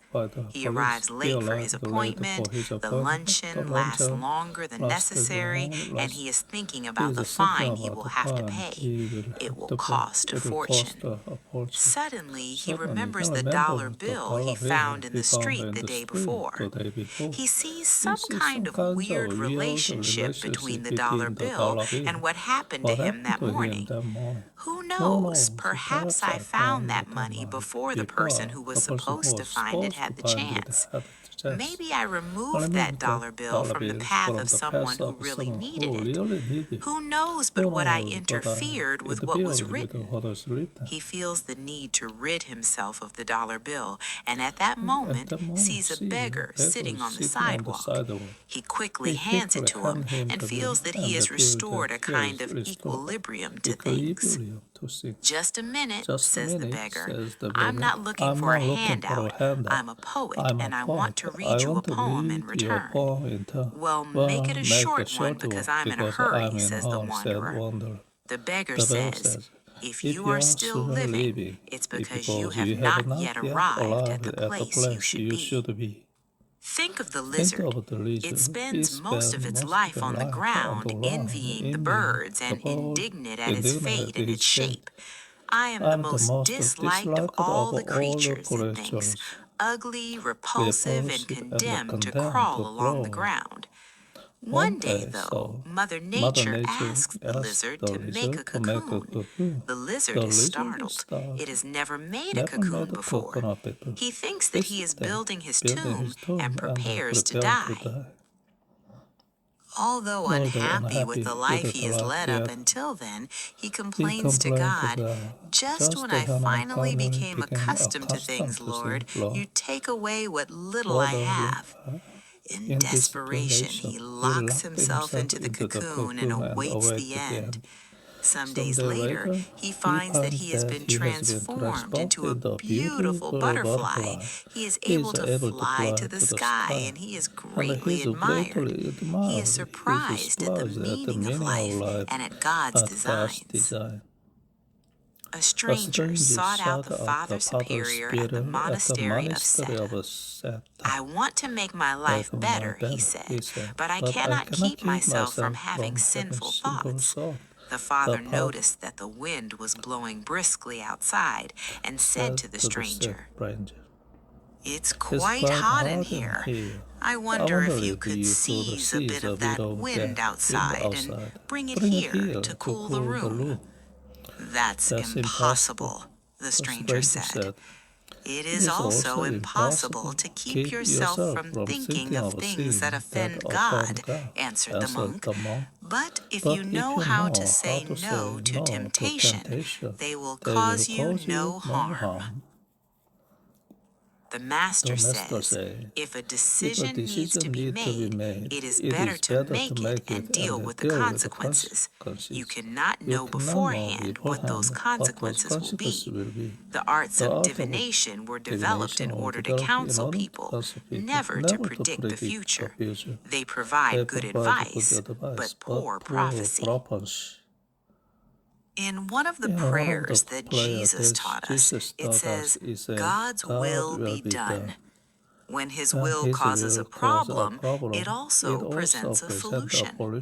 If the arts of divination were able to predict the future, every soothsayer would be wealthy, married, and content. The disciple approached his master. "For years I have been seeking illumination," he said. "I feel that I am close to achieving it. I need to know what the next step is." "How do you support yourself?" the master asked. "I haven't yet learned how to support myself. My parents help me out, but that is only a detail. Your next step is to look directly at the sun for half a minute," said the master. And the disciple obeyed. When the half-minute was over, the master asked him to describe the field that surrounded them. "I can't see it. The sun has affected my vision," the disciple said.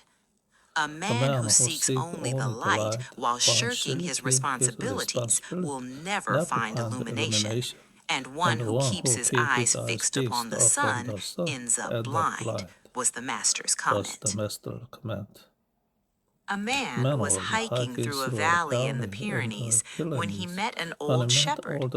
He shared his food with him, and they sat together for a long time talking about life. The man said that if one believed in God, he would also have to admit that he was not free, since God would govern every step. In response, the shepherd led him to a ravine where one could hear with absolute clarity the echo to any sound. Life is these walls, and fate is the shout that each of us makes, said the shepherd. What we do will be raised to his heart and will be returned to us in the same form. God acts as the echo of our own deeds. The Master said, when we sense that the time has come for a change, we begin, unconsciously, to run the tape again, to view every defeat we have experienced until then. And, of course, as we grow older, our number of difficult moments grows larger. But at the same time, experience provides us with better means of overcoming those defeats and of finding the path that allows us to go forward. We have to play that second tape on our mental VCR too. If we only watch the tape of our defeats, we become paralyzed. If we only watch the tape of our successes, we wind up thinking we are wiser than we really are. We need both of those tapes. The disciple said to his master, I have spent most of the day thinking about things I should not be thinking about, desiring things I should not desire, and making plans I should not be making. The master invited the disciple to take a walk with him through the forest behind his house. Along the way, he pointed to a plant and asked the disciple if he knew its name.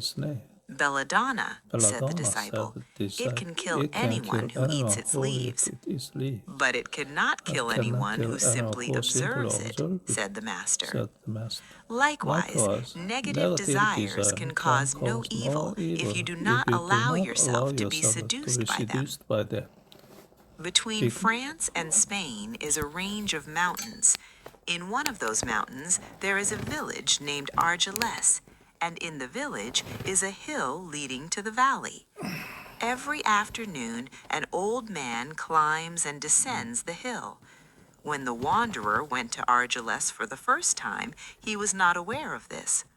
On his second visit, he noticed that he crossed paths with the same man.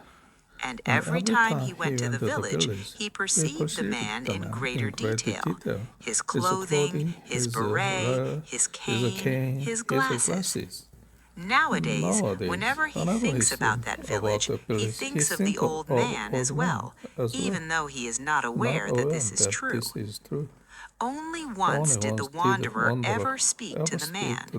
In a joking fashion, he asked the man, "Do you think that God lives in these beautiful mountains surrounding us?" "God lives," said the old man, "in those places where they allow him to enter." The master met one night with his disciples and asked them to build a campfire so they could sit and talk. The spiritual path is like a fire that burns before us, he said. A man who wants to light the fire has to bear with the disagreeable smoke that makes it difficult for him to breathe and brings tears to his eyes. That is how his faith is rediscovered.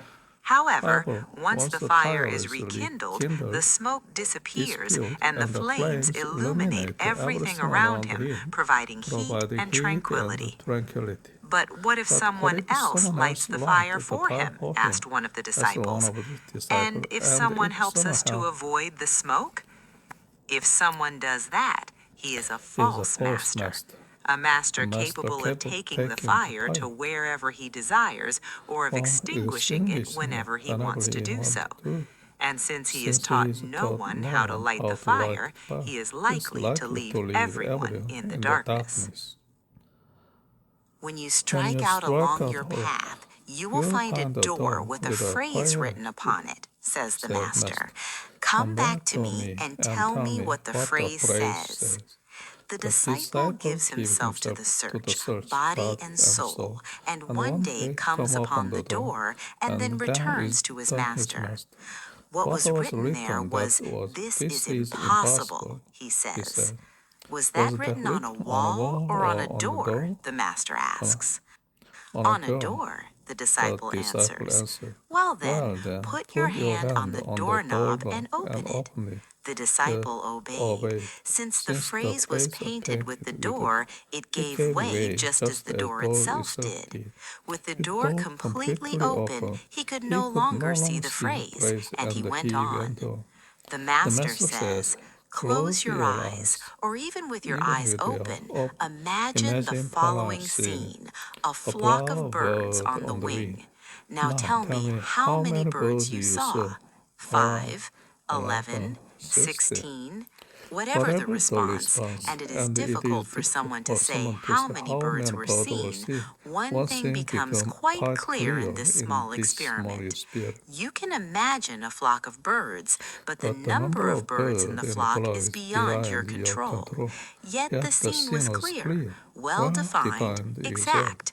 There must be an answer to the question. Who was it that determined how many birds should appear in the imagined scene? Not you. A man decided to visit a hermit who, he had been told, lived not far from the monastery at Seda. After wandering aimlessly about the desert, he finally found the monk. I need to know what is the first step that should be taken along the spiritual path, he said. The hermit took the man to a small well and told him to look at his reflection in the water. The man tried to do so, but as he made his attempt, the hermit threw pebbles into the water, causing the surface to be disturbed. Just as it is impossible for a man to see his face in disturbed water, I have been thinking about how to make this news less difficult to hear, how to paint it in brighter colors, add to it promises of paradise, visions of the absolute, provide esoteric explanations, but they do not apply. Take a deep breath and prepare yourself. I have to be blunt, and I assure you I am absolutely certain of what I'm telling you. It is an infallible prediction without any doubt whatsoever. It's the following. You are going to die. It may be tomorrow or 50 years from now, but sooner or later, you are going to die. Even if you would rather not, even if you have other plans, think carefully about what you are going to do today and tomorrow and with the rest of your life. An explorer, a white man, anxious to reach his destination in the heart of Africa, promised an extra payment to his bearers if they would make greater speed. For several days, the bearers moved along at a faster pace. One afternoon, though, they all suddenly put down their burden and sat on the ground. No matter how much money they were offered, they refused to move on. When the explorer finally asked why they were behaving as they were, he was given the following answer. We have been moving along at such a fast pace that we no longer know what we are doing. Now we have to wait until our soul catches up with us. Our Lady, with the infant Jesus in her arms, came down to earth to visit a monastery. In their joy, the padres stood in line to pay their respects. One of them recited poetry. Another showed her illuminated images for the Bible. Another recited the names of all of the saints. At the end of the line was a humble padre who had never had the chance to learn from the wise men of his time. His parents were simple people who worked in a traveling circus. When his turn came, the monks wanted to end the payment of respects, fearful that he would damage their image. But he, too, wanted to show his love for the Virgin. Embarrassed and sensing the disapproval of the brothers, he took some oranges from his pocket and began to toss them in the air, juggling as his parents, with the circus, had taught him. It was only then that the infant Jesus smiled and clapped his hands with joy. And it was only to the humble monk that the Virgin held out her arms, allowing him to hold her son for a while. Contradict yourself without being embarrassed. This is your right. It doesn't matter what others think, because that's what they will think in any case. So relax. Let the universe move about. Discover the joy of surprising yourself. God selected the crazy things on the earth so as to embarrass the wise men, said St. Paul. The Master says, today would be a good day for doing something out of the ordinary. We could, for example, dance through the streets on our way to work, look directly into the eyes of a stranger, and speak of love at first sight. Give the boss an idea that may seem ridiculous, an idea we've never mentioned before. The warriors of the light allow themselves such days. Today we could cry over some ancient injustices that still stick in our craw. We could phone someone we vowed never to speak to again, but from whom we would love to receive a message on the answering machine. Today could be considered a day outside the script that we write every morning. Today, any fault will be permitted and forgiven. Today is a day to enjoy life. The scientist Roger Penrose was walking with some friends and talking animatedly. He fell silent only in order to cross the street. I remember that as I was crossing the street, an incredible idea came to me, Penrose said. But as soon as we reached the other side, 3월 28일 네 번째 셋도잉입니다. 오늘 벚꽃이 너무 좋아가지고 꽤 오랫동안 바깥에서 벚꽃 구경을 했네요. 그리고 상당히 피곤해가지고 잠시 쉬었다가 이제 다시 정신을 좀 차려봅니다. 자, 이제 네 번째로 할 것은 How to become a TOEFL. How to become a TOEFL. TOEFL가 무슨 뜻이죠? 모르겠는데 일단 한번 시작을 해보겠습니다. Today is not a normal video. Today is not something you watch and forget. Today is something that can change your results if you truly understand it. So before we go ahead, I want you to do one simple thing. Take a notebook. Take a notebook. Take a pen. Take a pen. Do it now. Do it now.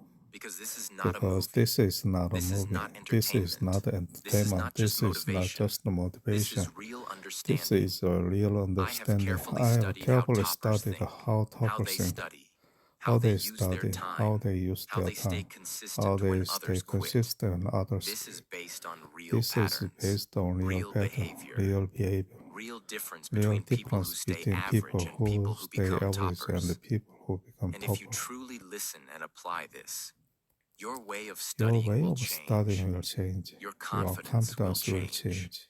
Your Your results will result will change. change. But only if you stay Only serious. if you stay serious. Now listen very Now carefully. listen very carefully. Most students believe toppers are different. Topper. They think toppers are more intelligent. They think toppers They think toppers are naturally smart. They think toppers have something special.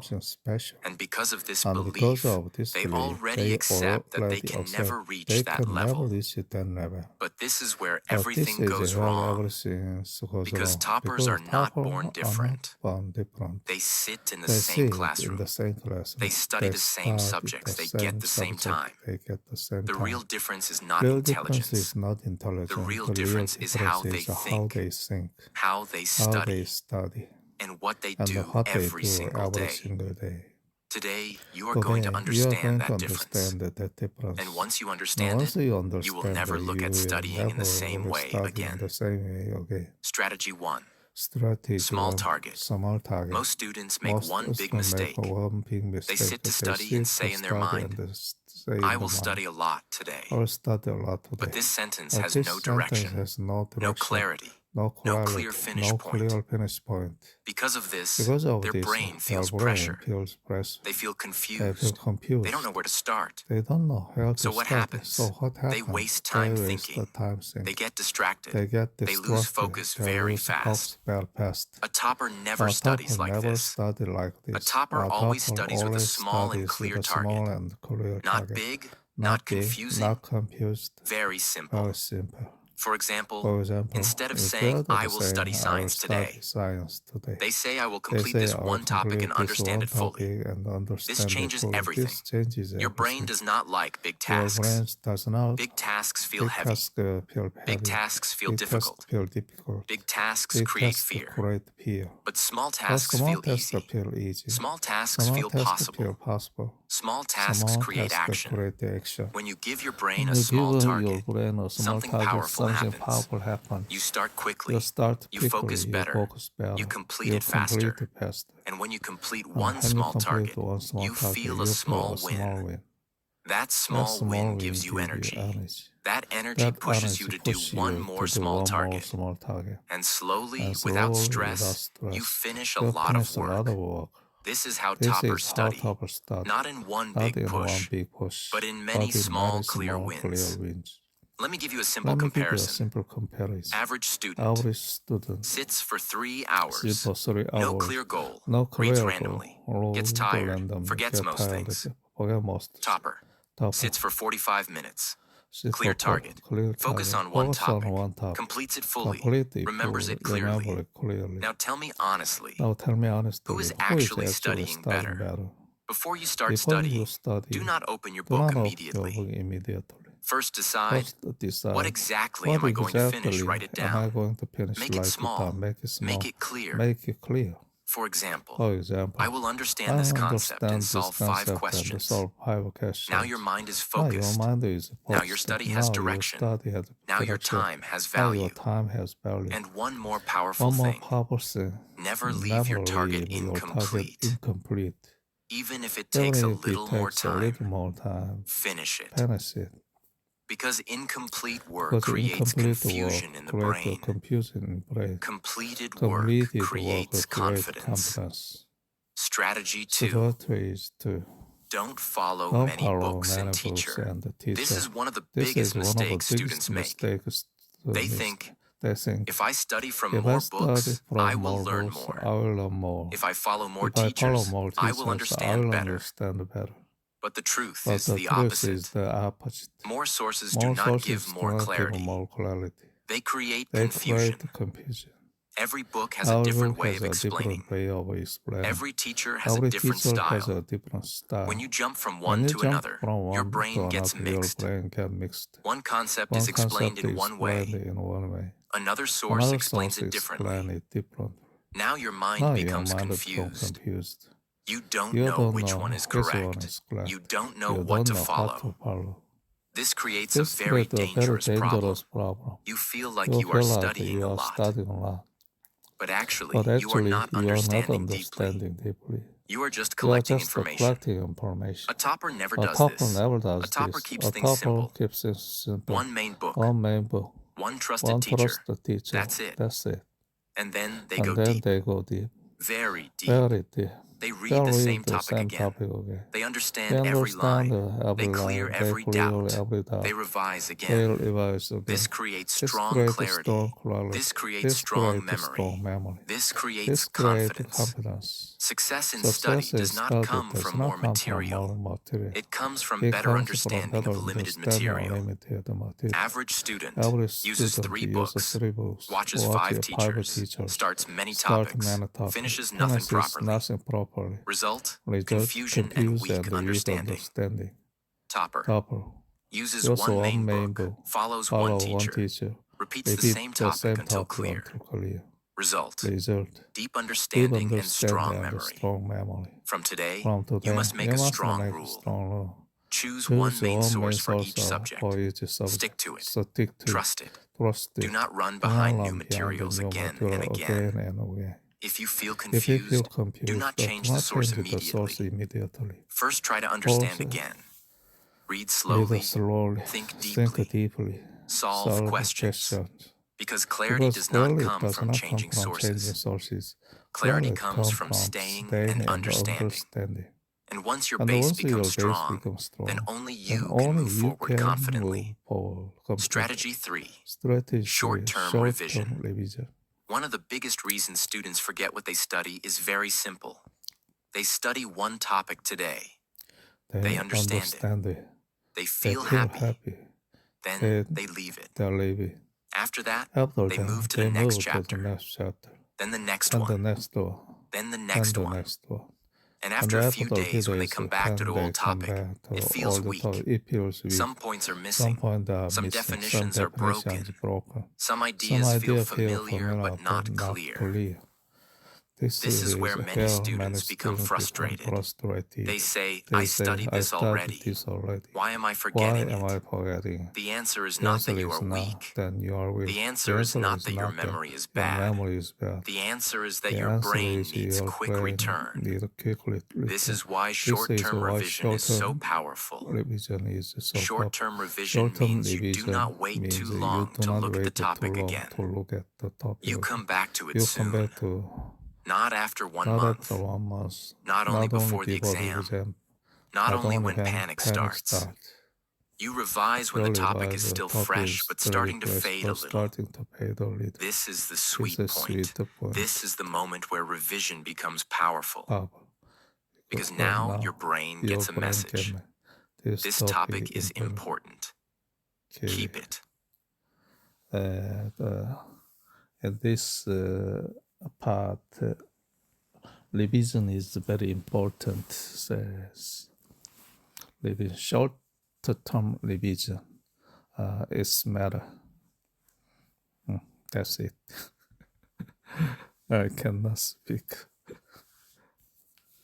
And when the brain gets this message again and again, the topic becomes stronger in memory. Now understand this deeply.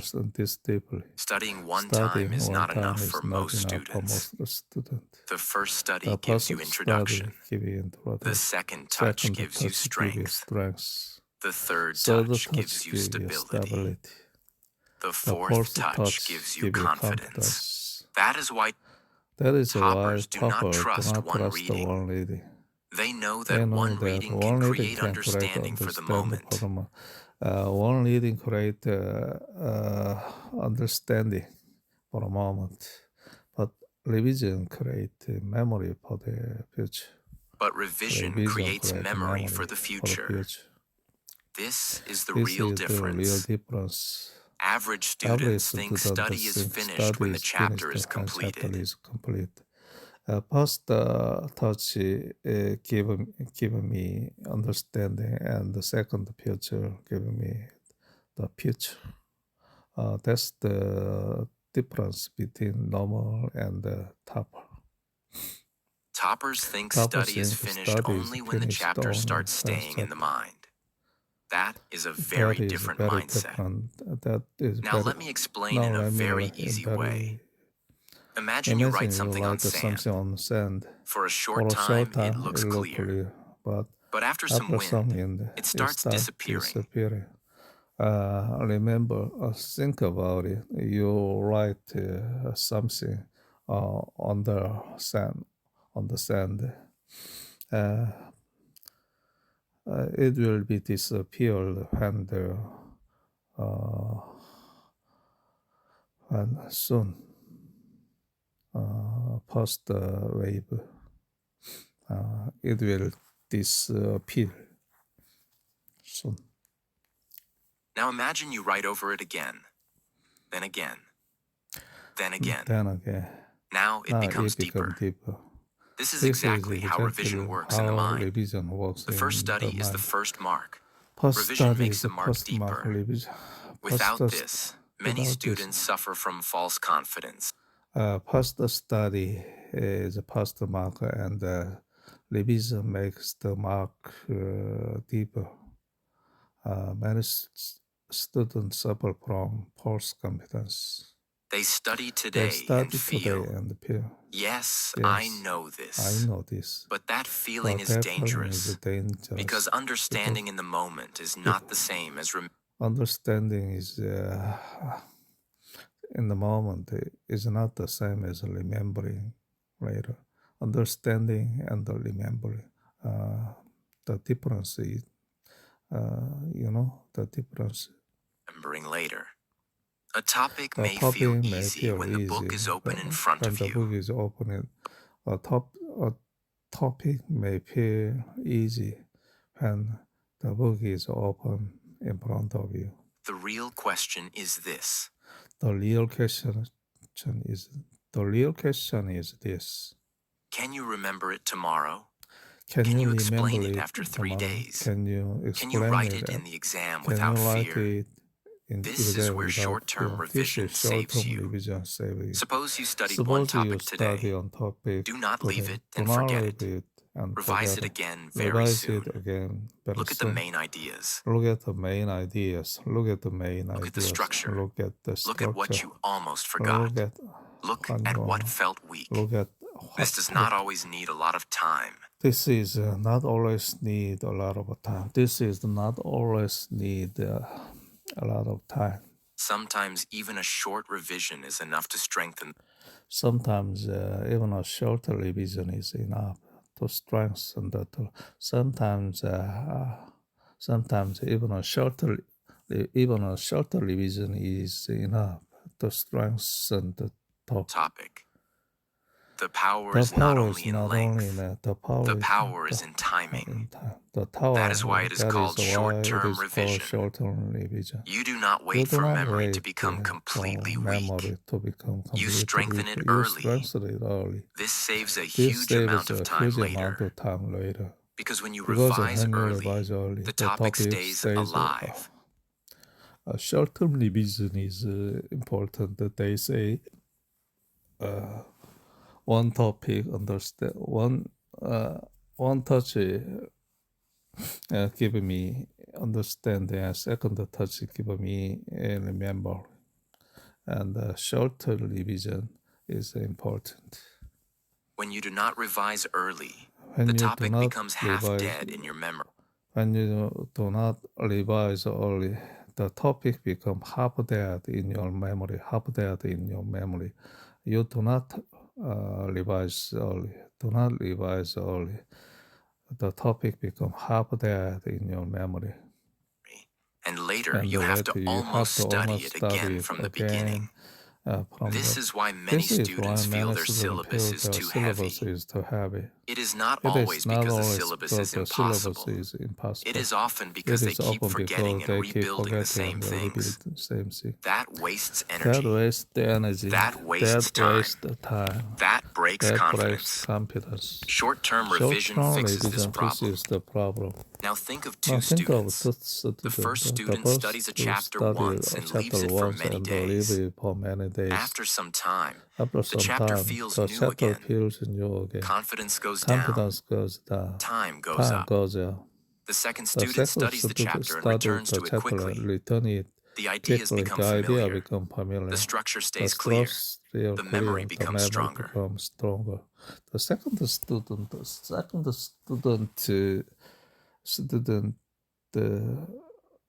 study chapter and return to it quickly. Second student study chapter and return to it quickly. The idea become familiar. The idea they have learned is become familiar. The structure stays clear. The memory become strong. The memory become stronger. When exam time comes, the second student is calmer. Why? Because the brain is not meeting the topic like a stranger. Because the brain does not meet as a stranger. The brain is meeting it like an old friend. That is the power of revision done at the right time. That is the power of revision. That is the power of revision done at the right time. That is the power of revision done right at the right time. That is the power of revision done. That is the power of revision done at the right time. That is the power of revision done at the right time. Now there is another important thing you must understand. There is another important thing you must understand, and there is another important thing you must understand. Revision is not the same as rereading everything in a lazy way. revision is not the same. Revision is not the same as reading everything in a lazy way. Revision is not the same. Revision is not the same as learning everything in a lazy way. Revision is not the same. Revision is not the same as reading everything. Revision is not the same as reading everything in a lazy way. Revision is not the same as reading everything in a lazy way. Many students say they revised, but actually they only turned pages. Many students say they revised. Many students say they revised. Many students say they revised, but actually they only turn pages. Many students say they revised, but actually they only turn the pages. Many students say they revised, but actually they only turn the pages. Many students say they revised, but actually they only turn the pages. That is not strong revision. That is Strong revision means you actively check what stayed in your mind.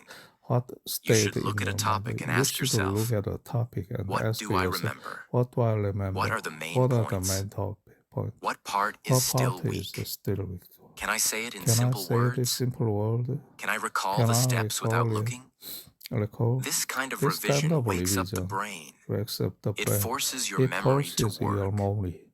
And whenever memory works, memory becomes stronger. This is why short-term revision is not just repetition. It is reinforcement.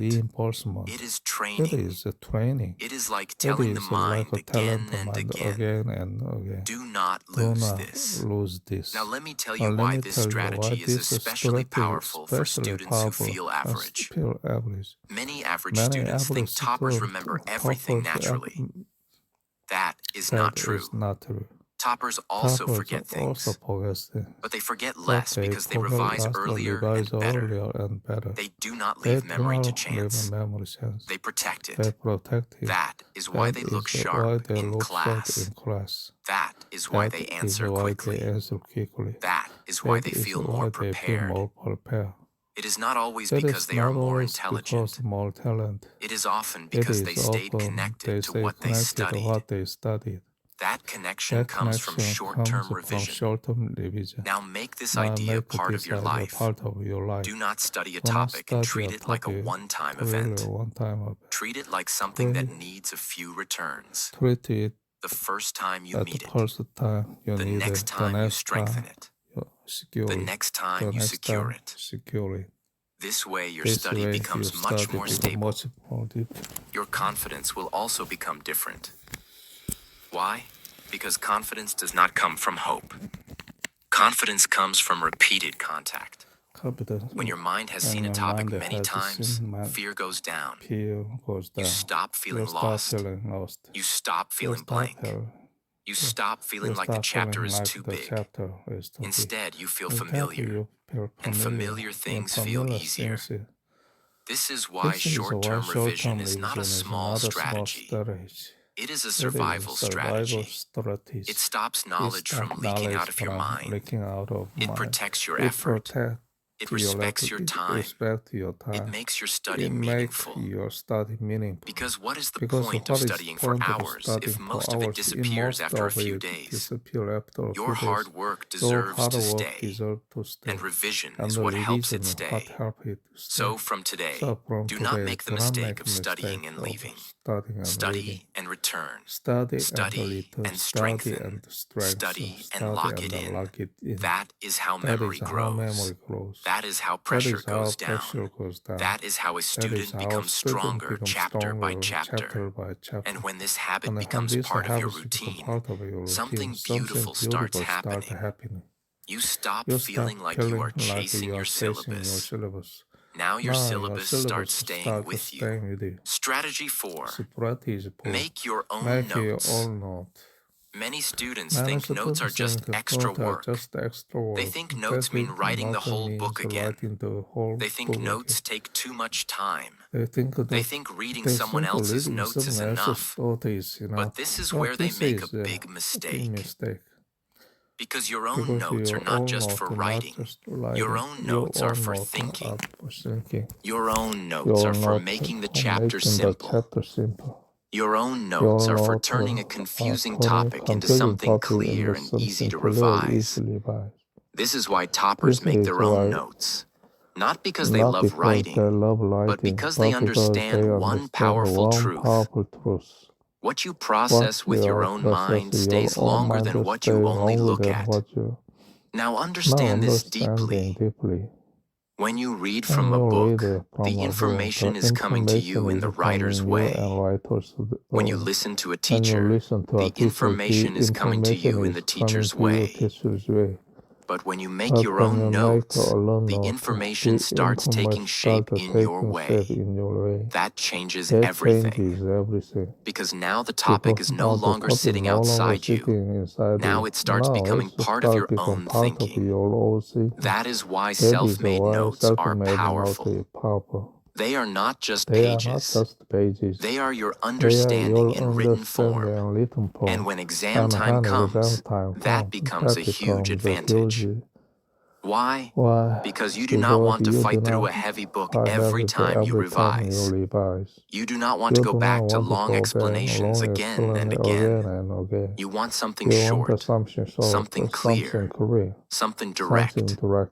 Something that helps your brain quickly see the full chapter. That is exactly what your own notes do. They save your time. They reduce your confusion. They make revision faster. They show you what matters most. When you sit to make notes, you cannot just copy blindly if you want real benefit. You have to ask yourself, what is the main idea here? What is important? What can be made shorter? How can I write this in simple language? What will help me remember this later? These questions force your brain to organize the chapter. And organized knowledge is much easier to remember than scattered knowledge. This is why students who only read often feel mentally crowded. Everything is mixed. Everything feels long. Everything feels half clear. But a student who makes good notes starts separating the big from the small, important from unimportant, core idea from extra explanation. And once that happens, the subject becomes lighter. Now the chapter no longer feels like a jungle. It starts feeling like a map. This is the real beauty of notes. They bring order, and an ordered mind studies better. Now there is another important benefit. Your own notes reveal your real level. When you try to write a topic in your own words, you quickly discover whether you truly understood it or not. If you understood it, your note becomes clear. If you did not understand it, your note becomes weak, broken, or confusing. This is a gift, because now you can catch your weakness early. Many students do not know where they are weak because they only keep reading. Reading hides weakness. Writing exposes it. And what is exposed can be improved. So your notes are not only helping you remember, they are helping you detect gaps. That is one reason why toppers love active work. It shows them the truth. And truth helps growth. Suppose you study a chapter. After understanding it, do not leave it in the book. Pull out the important points. Write key ideas. Write definitions in simple form. Write steps in order. Write formulas or facts in a clean way. Write only what will help you revise and recall later. This part is very important. Do not turn note-making into another full book. That is not the goal. The goal is not to create beautiful pages that look impressive. The goal is to create useful pages that save your time and strengthen your memory. Your notes should help your future self. That is their job. They should make things shorter, cleaner, and easier. Now think about exam days. Pressure is high, time is short. Mind is already heavy. At that moment, a big textbook feels like a burden. But your own notes feel friendly. They feel familiar. They feel direct. They feel manageable. And because you made them yourself, your brain connects with them faster. This is why good notes can become one of your strongest weapons. Not fancy notes, not decorative notes, clear notes, smart notes, usable notes. There is also an emotional advantage here. When students depend only on books or others' material, they often feel lost. They feel they are always chasing something outside themselves. But when you make your own notes, you start building your own system. That gives confidence. Now you are not depending on luck. You are creating your own support. You are building your own revision tool. You are preparing your own rescue material for stressful days. This gives a different kind of power. It gives mental control. And mental control matters a lot in study. Now let me tell you one more beautiful truth. When you make notes, you are teaching your brain how to summarize. This is not just useful for exams. It is useful for life. Because smart people are not only people who know a lot, they are also people who can make complex things simple. And making notes trains exactly this skill. It teaches you how to take a big idea and compress it into something meaningful. That sharpens the mind. That builds clarity. That improves memory and understanding together. So never think notes are just a school habit. Good notes are a thinking skill, a learning skill, a clarity skill.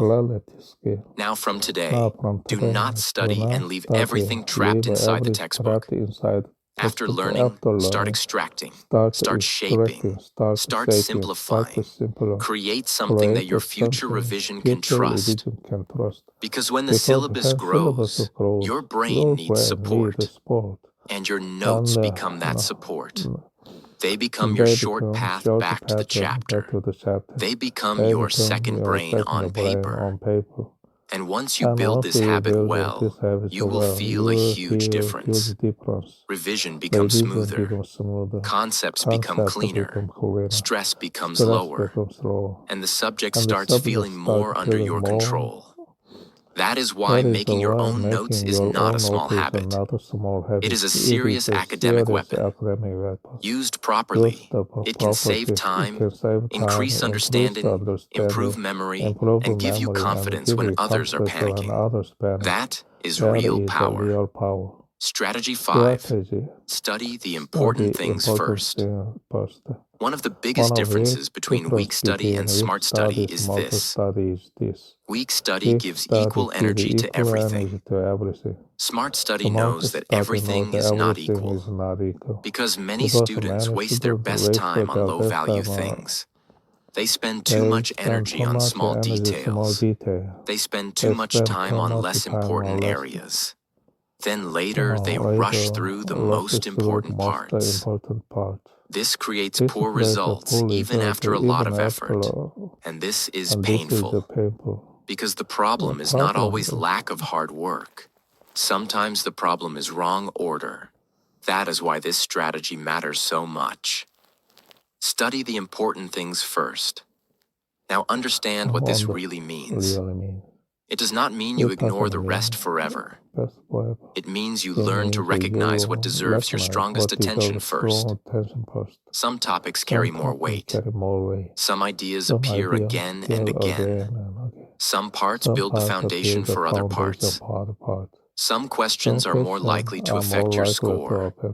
These are not random details. These are high-value areas. And if your goal is to become a topper, you must learn to respect value.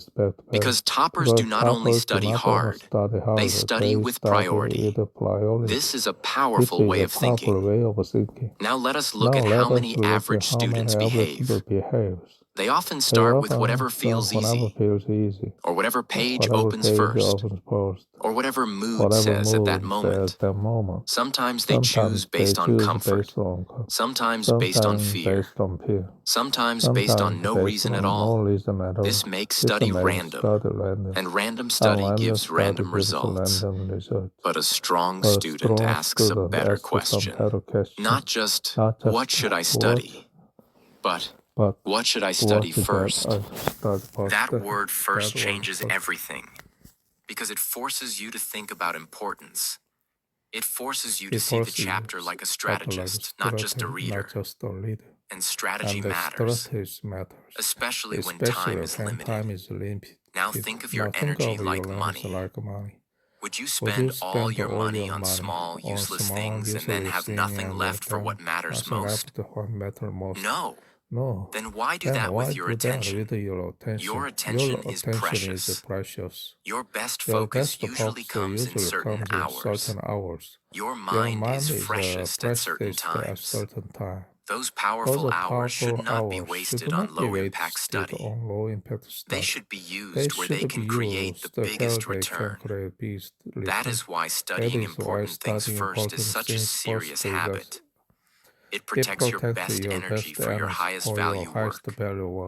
And this is what strong performers do in many areas of life. They do not begin with noise.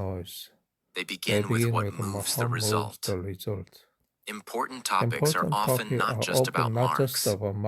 They are often about structure. A subject usually has some key concepts that help you understand many other things later. If your base is weak, the rest becomes difficult. If your base is strong, the rest becomes easier. So sometimes the important thing is the thing that unlocks many other things. This is why smart order can reduce struggle. When you begin with the right parts, the subject starts opening up. When you begin with the wrong parts, everything feels disconnected. That is why this strategy is not only about scoring more, it is also about understanding faster. Before you begin a subject, ask yourself, which topics matter most? Which topics are asked more often? Which topics are the foundation? Which parts carry more marks or more conceptual weight? Which parts will make the rest easier once understood? These questions train your academic judgment. And once this judgment improves, your study becomes much more powerful. You stop behaving like someone who is drowning in content. You start behaving like someone who is selecting wisely. That is a major shift. Now there is also a mental advantage here. When you complete important areas first, your confidence rises. Why? Because now the biggest stones are already moved. The heavy parts are already under control. The exam starts feeling less scary. You feel more secure. You feel more prepared. But when you avoid important areas and keep doing only small, easy parts, the mind remains restless. Deep inside, you know the real work is still waiting. That creates hidden stress. So this strategy also reduces fear. It helps you face the meaningful work early. And when meaningful work gets done, peace increases. Studying important things first does not mean choosing only what is interesting. Important and interesting are not always the same. Many students spend too much time on topics they like and delay topics that matter more. That is not smart study. Real maturity in study means doing what matters, not only what feels nice. This is where discipline becomes intelligence. Because a student who learns to prioritize is not just studying. They are training themselves to make better decisions, and better decisions create better results. Another reason this strategy is powerful is because time is never unlimited. Every student says they want more time, but very few students use their existing time with real priority. You may not control how many hours you have in a day, but you do control what you place at the front of those hours. And that choice is powerful, because the first part of your study session often gets your best attention. So give that attention to something important. Let the strongest part of your day meet the strongest part of your syllabus. That is how you create academic leverage. That is how 1 hour starts doing the work of many week hours. Now imagine two students again. One spends the day on random pieces, side topics, and easy sections. Feels busy, feels tired, but the core of the subject remains weak. The other identifies the big areas first and attacks them with fresh energy. At the end of the week, the second student is standing on solid ground. The first student only looks occupied. This is the difference between movement and progress. Not all movement is progress. Studying important things first makes your movement meaningful. It turns effort into impact. So from today, stop beginning your study in a careless way. Do not just ask what is in front of you. Ask what matters most. Train yourself to see value. Train yourself to respect priority. Train yourself to use your sharpest hours where they count the most. That one change can transform the quality of your whole routine. Because success in study is not only about how much you do, it is also about how wisely you arrange what you do. And when you master this, your preparation becomes stronger, calmer, and far more effective. That is how serious students rise. That is how toppers protect their time. That is how smart order creates strong results. Strategy 6. Don't delay study time. Most students think their biggest problem is lack of intelligence or lack of time. But if you look carefully, the real problem is much simpler. They delay. They keep pushing the start again and again. I will start after some time. I will study later. I will begin when I feel ready. I am not in the mood right now. This looks normal. This looks harmless. But this is one of the most dangerous habits a student can build. Because every time you delay, you are not just losing time. You are training your brain to avoid effort. Now understand this very deeply. Your brain always wants comfort. It wants easy things. It wants quick pleasure. It wants to avoid anything that feels difficult in the beginning. So when you delay study time, your brain feels rewarded. It says, good, we avoided hard work. And slowly this becomes a pattern. Then something strange happens. Even simple tasks start feeling heavy. Even opening the book feels difficult. Even sitting for 10 minutes feels like pressure. This is why many students say, I want to study, but I cannot start. The problem is not ability. The problem is that their brain has learned to delay again and again. A topper understands one powerful truth. Starting is harder than studying. So they don't waste energy in thinking too much. They don't sit there asking themselves many questions. They don't wait for perfect mood. They don't wait for motivation. They decide a time and they respect it. When the time comes, they sit. Even if they feel lazy. Even if they feel distracted. Even if the subject looks boring, because they know something very important. Once you start, everything begins to change. In the beginning, your mind resists. It feels uncomfortable. It tries to distract you. But after a few minutes, your brain shifts. Focus Focus increases. Your attention becomes stable. The topic The starts topic making starts sense. making sense. The resistance becomes weaker. This is called momentum. And momentum is one of the strongest forces in study. You do not need to feel ready to start. You need to start to feel ready. Imagine, you decide that you will practice speaking English every day at 7 p.m. Now look at two students. First student delays. At 7 p.m., they open social media. They say, I will start after 10 minutes. Then 10 minutes becomes 30 minutes. Then they feel tired. Then they skip. Second student sits at 7 p.m. Even if they feel uncomfortable, even if they don't know what to say, they start speaking. At first, words don't come easily, but slowly something changes. The brain starts forming sentences. The hesitation becomes less. The flow begins. After a few days, the second student becomes more confident.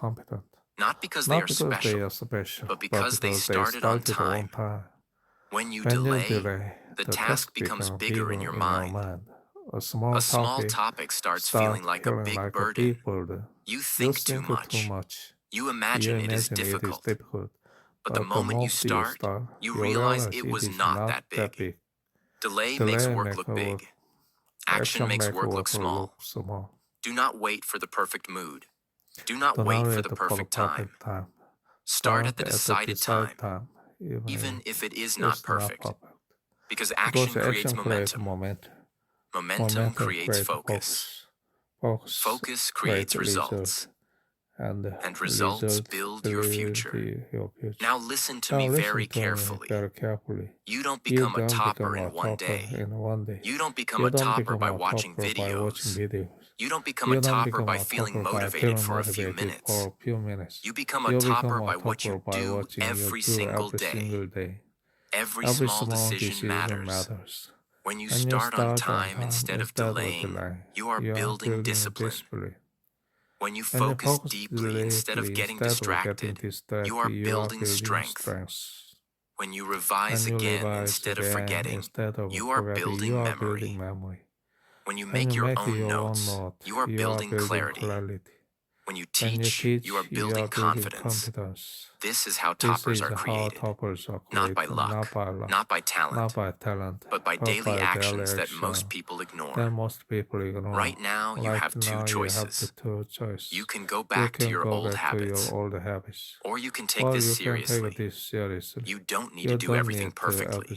You just need to start. One small target, one focused hour, one honest effort. And then repeat it again tomorrow. Because success is not a big jump. Success is small steps done again and again. And one day, without even realizing it, you will look back and see something powerful. You are no longer average. You are different. Not because you changed overnight, but because you stayed consistent when others stopped. So don't wait for the perfect time. Don't wait for motivation. Start now. Stay consistent. Trust the process. And remember this. You don't become a topper in the exam hall. You become a topper in your daily habits. Thank you for watching. 네, 이렇게 해서 마쳤습니다. How to become a top 라고 하는 제목.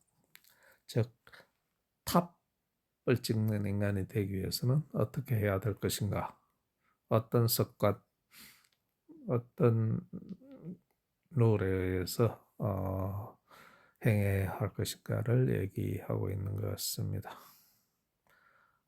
요점을 간추려 보면 공부를 하되 short revision이 중요하다 고 했네요. 다른 게 생각이 안 나노.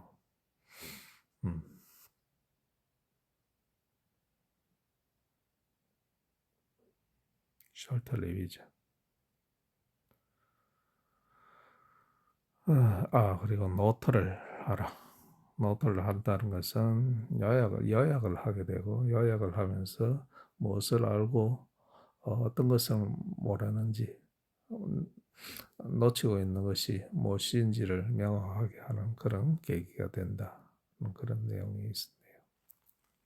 자, 일단 네 번째 쉐도잉은 마치도록 하겠습니다. 47분 40초에 해당하는 길이네요. 자, 3월 28일 다섯 번째 쉐도잉 제목은 Read English 30 minutes every day. Read English 30 minutes every day. 지금 내가 하고 있는 거죠. 어떤 내용이 있는지 한번 살펴봅시다. 오늘 이것만 하고 끝내야 되겠네요. Classes. No fear of making mistakes. Only one small habit. Only reading. Many students think English is difficult. They think they need perfect grammar, expensive courses, or long study hours. But that is not true. Sometimes the biggest change comes from the smallest habit. Reading for 30 minutes every day can slowly change the way you think, understand, and use English. You do not need to rush. You do not need to be perfect. You only need to be regular. Stay with me till the end of this video, because today I will show you how reading for 30 minutes every day can quietly and naturally turn you into a confident English speaker. Even if you are a complete beginner, even if you feel shy, even if you think your English is weak, this simple habit can change everything, step by step. Chapter 1. I want to start this chapter with a simple truth. Many people want to learn English, but many people feel stuck. They study for months, sometimes for years, but they feel they are not improving. They forget words. They feel nervous when they speak. They think English is difficult. If you feel like this, you are not alone. I have met thousands of students in my life, and most of them feel the same at the beginning. When you are a beginner, English can feel scary. There are many new words. There are grammar rules. There is pronunciation. There is also fear. Fear of making mistakes. Fear of sounding silly. Fear of not understanding. Because of this fear, many students stop using English. They study about English, but they do not live with English. This is where reading becomes very important. Reading is a safe place. When you read, nobody is watching you. Nobody is correcting you. Nobody is laughing at you. You can take your time. You can read slowly. You can read again. You can stop and think. This makes reading perfect for beginners. You learn without pressure. You learn without stress. Many students ask me, why reading? Why not speaking first? This is a very good question. Speaking is important, but speaking becomes easier when your brain is ready. Reading prepares your brain. When you read, your eyes see correct English again and again. Your brain starts to recognize words. It starts to recognize sentence patterns. You may not notice it, but learning is happening quietly. Think about how children learn their first language. First, they listen a lot. They hear words again and again. They hear the same sentences many times. Only later do they start speaking. Reading works in a similar way for adults. When you read, you are giving your brain good English input. This input is the foundation of speaking. Another important thing is this. Reading helps you feel calm with English. Many beginners feel nervous when they open a grammar book. They see rules, tables, and long explanations. This can be confusing. But when you open a simple story or a simple text, you feel relaxed. You feel curious. You want to know what happens next. This feeling is very powerful. When you enjoy something, you learn faster. Now let us talk about the idea of 30 minutes. Why 30 minutes? Why not 2 hours? Why not 5 minutes? 30 minutes is a magic number for many learners. It is not too long, so you do not feel tired. It is not too short, so your brain has time to focus. 30 minutes is easy to put into your daily life. You can read in the morning. You can read before sleeping. You can read during a break. You do not need a perfect time. You only need a regular time. Consistency is more important than intensity. Reading 30 minutes every day is much better than reading 3 hours once a week. When you read every day, your brain stays connected to English. You do not forget easily. English becomes part of your daily life. Slowly, English stops feeling like a subject. It starts feeling like a language. I want to tell you something very important. You do not need to understand every word when you read. Many beginners think they must understand everything. This idea creates stress. When you read, your main goal is understanding the message, not every single word. If you understand most of the text, you are doing very well. Your brain will learn the rest over time. Reading also builds confidence. Every time you finish a page, you feel good. Every time you finish a story, you feel proud. These small successes are very important. They change how you see yourself. You stop saying, I am bad at English. You start saying, I am learning English. This change in mindset is powerful. Some students say, but I am very slow. This is normal. Speed comes later. At the beginning, slow reading is good reading. It means your brain is working. It means you are paying attention. With time, speed improves naturally. You do not need to force it. So in this first chapter, I want you to remember one thing. Reading is not just about words. Reading is about building a relationship with English. It is about spending time with the language in a calm and friendly way.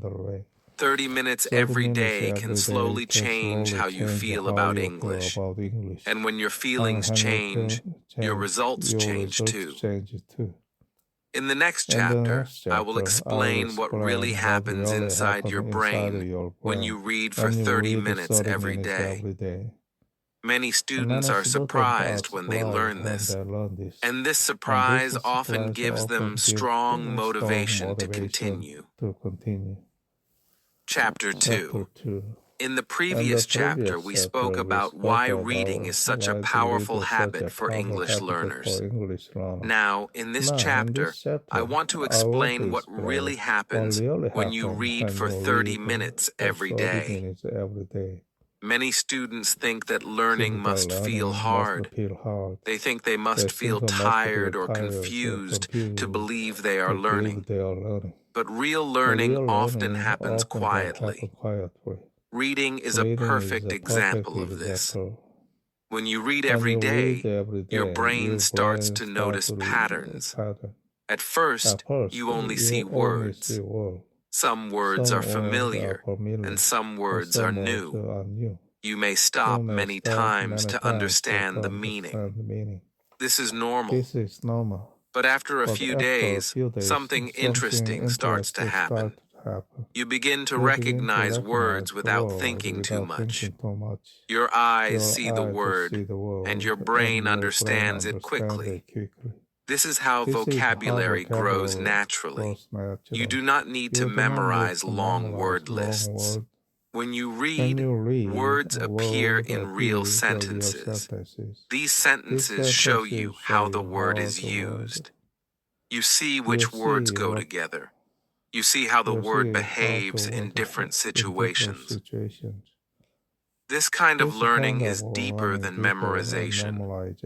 Your brain remembers the word because it has a story, a context, and a meaning. Another important thing happens when you read daily. Your brain becomes comfortable with English. At the beginning, English may feel strange. The sentence order may feel different from your native language. But when you read every day, this feeling slowly disappears. Your brain starts to accept English as normal. This is very important for beginners. Many students say, I read, but I feel I am not improving. This is a common feeling. Improvement does not always feel dramatic. It is like growing taller. You do not notice it every day, but after some time, you see the difference. Reading works the same way. One day, you suddenly realize that a text feels easier.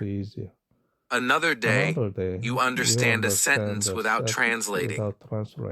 These are signs of real progress. Reading also improves your focus. In today's world, many people are distracted. Phones, messages, and videos take our attention. Reading for 30 minutes trains your brain to focus on one thing. This focus helps you learn better. When your brain is calm and focused, learning becomes faster and easier. There is also something very special about repetition. When you read regularly, you see the same words and sentence structures again and again. This repetition is not boring. It is helpful. Every time you see the same pattern, your brain becomes more confident. Slowly, these patterns become automatic. Later, when you speak or write, they come out naturally. Another benefit of daily reading is understanding. You start to understand English without translating into your native language. At first, you may translate every sentence in your head. This is normal. But with regular reading, this habit becomes weaker. Your brain starts to think directly in English. This is a big step for any learner. Reading also helps your listening skills. This may sound strange, but it is true. When you read a lot, you become familiar with how English sentences are built.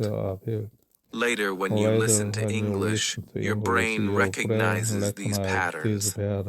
Listening becomes easier because the structure is already familiar. It is very important to remember that reading should not feel like a test. You are not reading to prove anything. You are reading to spend time with English. Some days will feel easy. Some days will feel difficult. Both are normal. What matters is that you continue.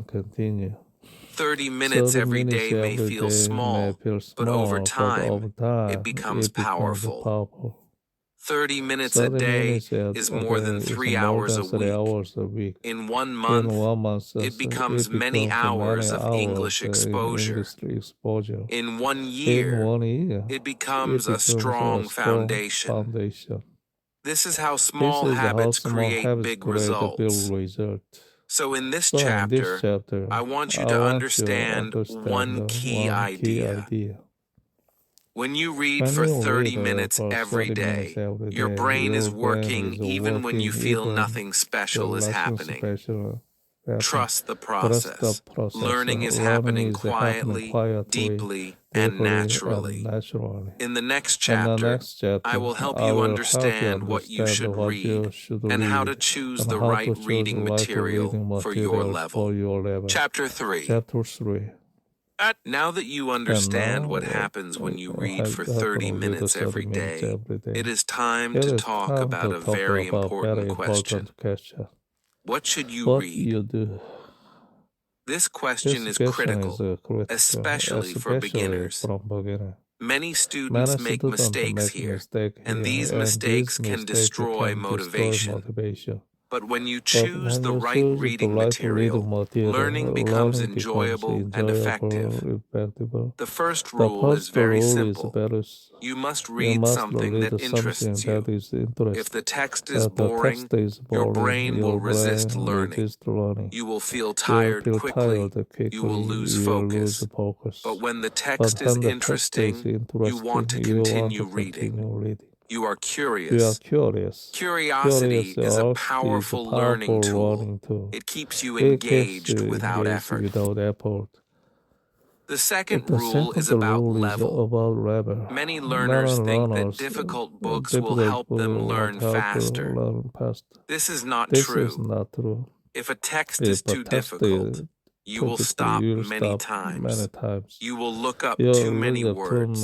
You will feel frustrated. This frustration is dangerous. It makes you want to quit. For beginners, the best text is one where you understand most of the words. If you understand about 80 to 90% of the text, you are at the right level. Graded readers are very good for this. They are written specially for learners. The language is simple, clear, and natural. The stories are interesting, and the vocabulary grows slowly. Short stories are also a good choice. Simple articles about daily life, hobbies, or work can also be useful. You do not need big novels at the beginning. Simple texts are powerful. Now let us talk about new words. When you read, you will see words that you do not know. This is normal. Do not panic. Do not stop reading for a long time. When you see a new word, you can look it up in a dictionary. Then you continue reading. You do not need to write the word in a notebook. You do not need to memorize it. You only need to understand the meaning and move on. Many students ask, should I write new words? For beginners, my answer is simple. Focus on reading, not collecting words. When you read regularly, important words appear again and again. Your brain will remember them naturally. Writing every word can slow you down and remove the joy from reading. Another important point is reading speed. Some students worry because they read slowly. Slow reading is not a problem. In fact, slow reading is good at the beginning. It means you are paying attention. It means you are understanding. Speed will improve with time. You do not need to push yourself. It is also important to read every day, even if you feel tired, even if you feel busy. Some days reading will feel easy. Some days it will feel hard. This is normal. The habit is more important than the feeling. 30 minutes every day builds a strong connection with English.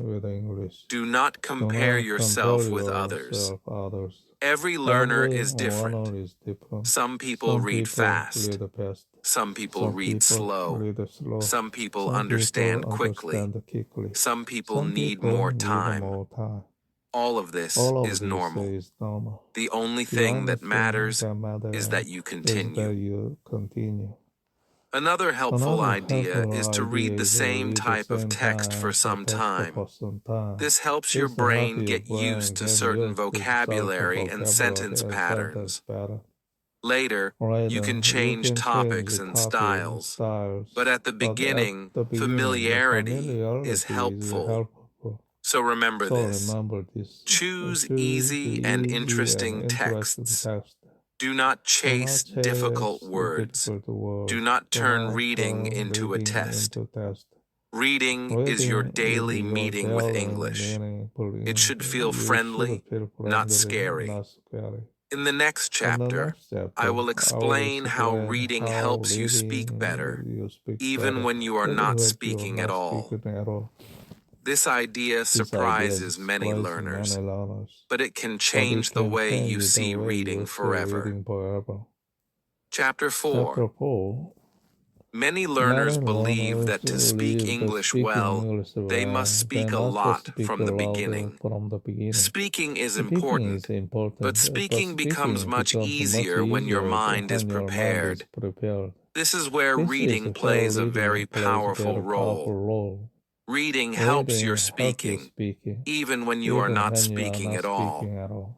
This idea may sound strange at first, but it is very real. When you read every day, your brain stores sentences.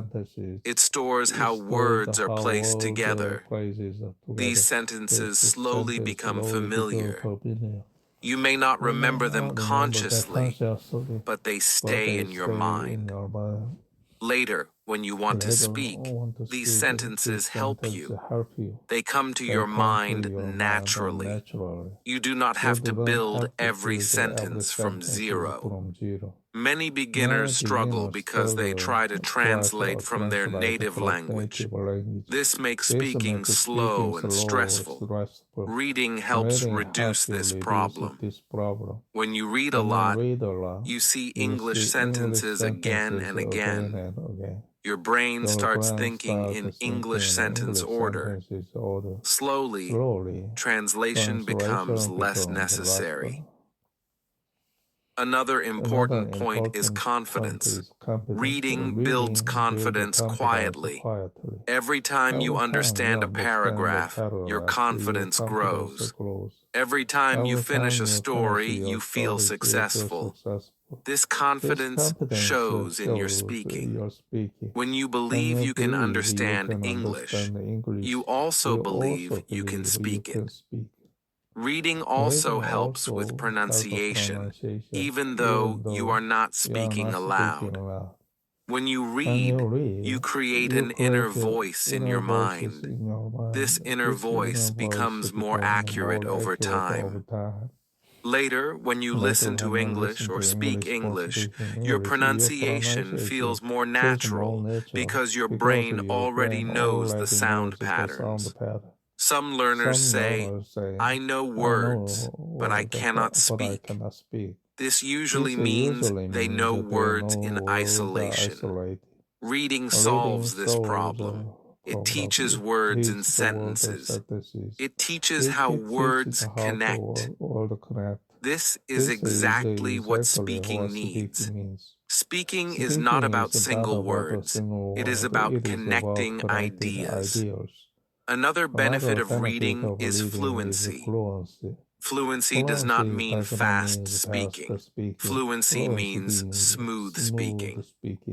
When you read regularly, your brain becomes familiar with common expressions. These expressions come out easily when you speak. You do not stop too much. You do not think too much. You just speak. It is important to understand that speaking ability grows in stages. First, you understand. Then, you feel comfortable. Then, you start speaking more. Reading supports all these stages. It gives you input before output. This order is natural and effective. You do not need to force speaking before you are ready. Many learners feel pressure to speak too early. This creates fear and frustration. Reading removes this pressure. It allows you to prepare silently. When you start speaking, you feel more ready and more relaxed. Another thing reading gives you is ideas. Many beginners do not speak because they do not know what to say. Reading gives you topics, stories, and ideas. When you speak, you can talk about what you read. This makes speaking easier and more meaningful. So remember this. You are not wasting time when you read. You are building the foundation of speaking. Every page you read is helping your future conversations. Trust this process. In the next chapter, we will talk about grammar. Many learners fear grammar, but reading can help you learn grammar naturally, without stress, and without long rules. Chapter 5. Grammar is one of the biggest fears for English learners. Many students think grammar is difficult, boring, and full of rules. They remember school lessons with long explanations and many mistakes marked in red. Because of this, they feel nervous when they hear the word grammar. But grammar does not have to be scary. When you read regularly, grammar becomes natural. Think about how you learned your first language. You did not study grammar rules as a child. You learned by listening and using the language. Your brain noticed patterns naturally. The same thing can happen when you learn English. Reading shows you correct grammar again and again. Without effort, your brain learns what sounds right. When you read books, stories, or simple texts, the sentences are written correctly. They follow natural grammar. Every sentence you read is a grammar lesson, but a very friendly one. You see how verbs are used. You see how sentences are formed. You see how questions and negatives work. This learning happens quietly. Many learners try to memorize grammar rules, but they forget them quickly. This happens because rules without context are hard to remember. Reading gives you context. You see grammar in real sentences with meaning. This makes grammar easier to understand and remember. Another important point is that grammar is not about perfection. Grammar is about communication. When you read, you see how grammar helps express ideas clearly. You learn which grammar structures are common and useful. You do not waste time on rare or complicated rules. Some students want to learn grammar because they want to speak well. For these students, reading is one of the best tools. When you read a lot, you start using correct grammar naturally when you speak. You may not know the rule, but you know the sentence feels right.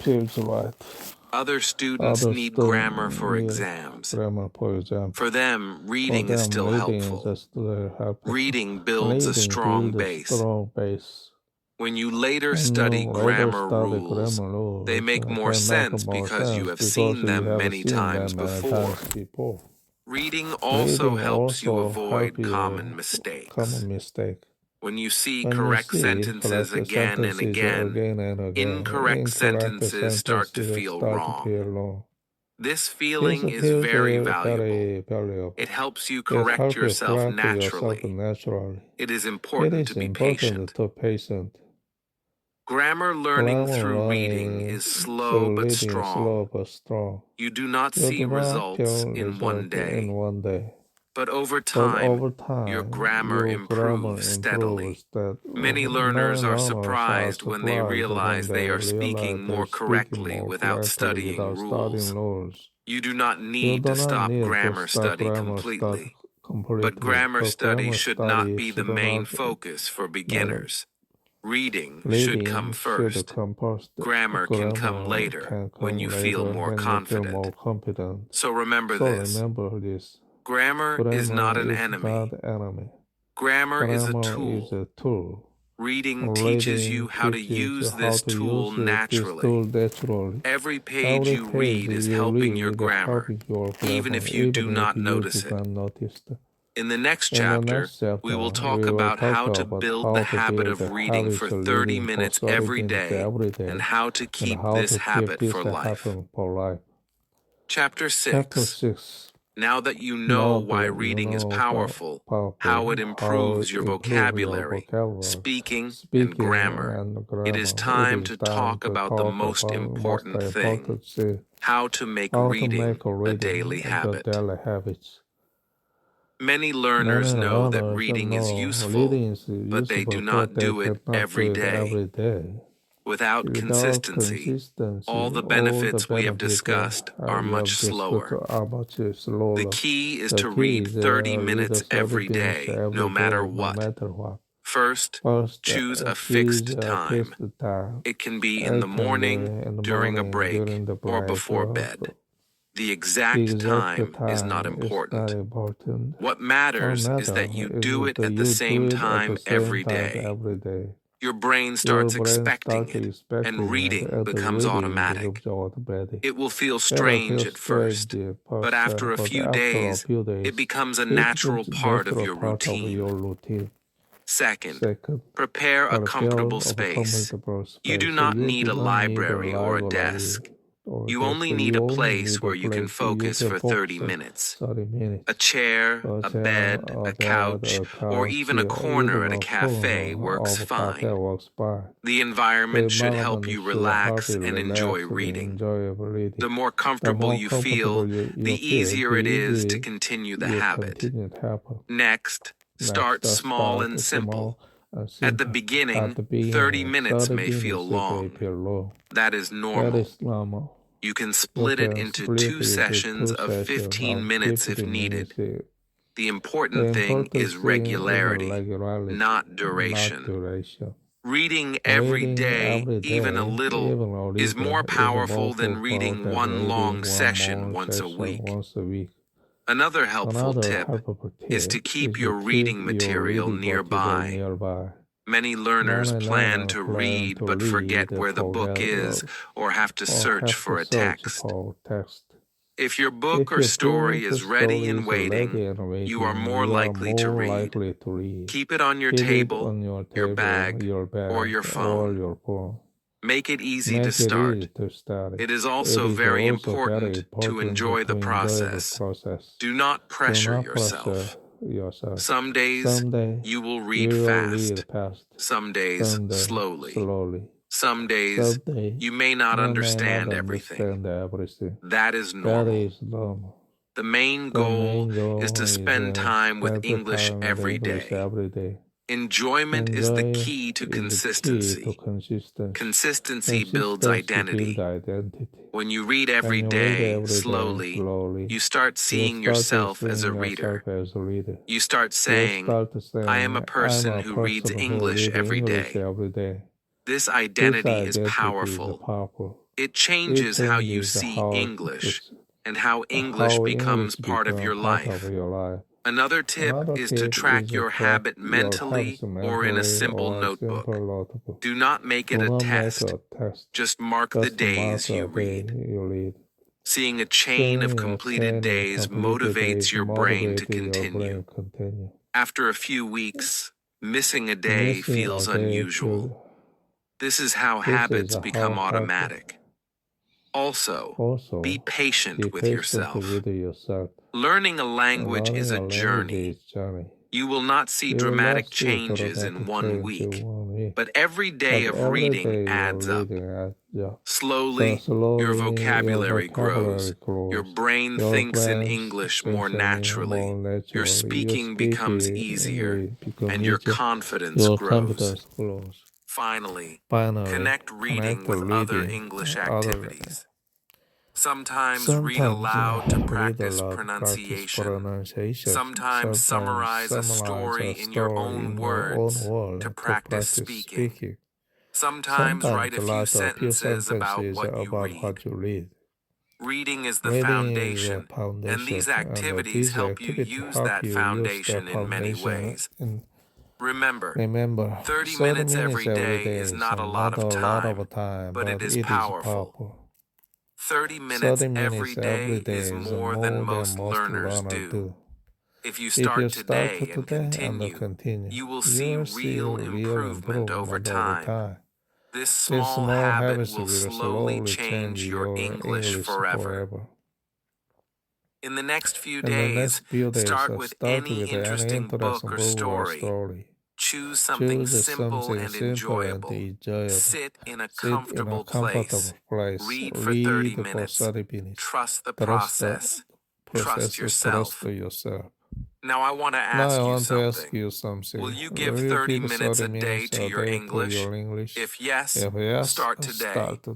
If this video helped you, like the video. Subscribe to the channel for simple, effective English learning every day.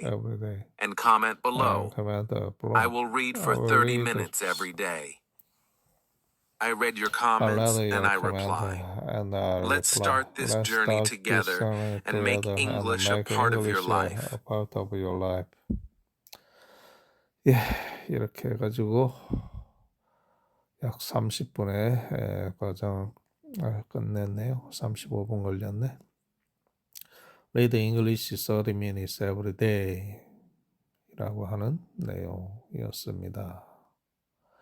Read English 30 minutes every day and watch your fluency change 라는 내용이었습니다. 오늘은 끝.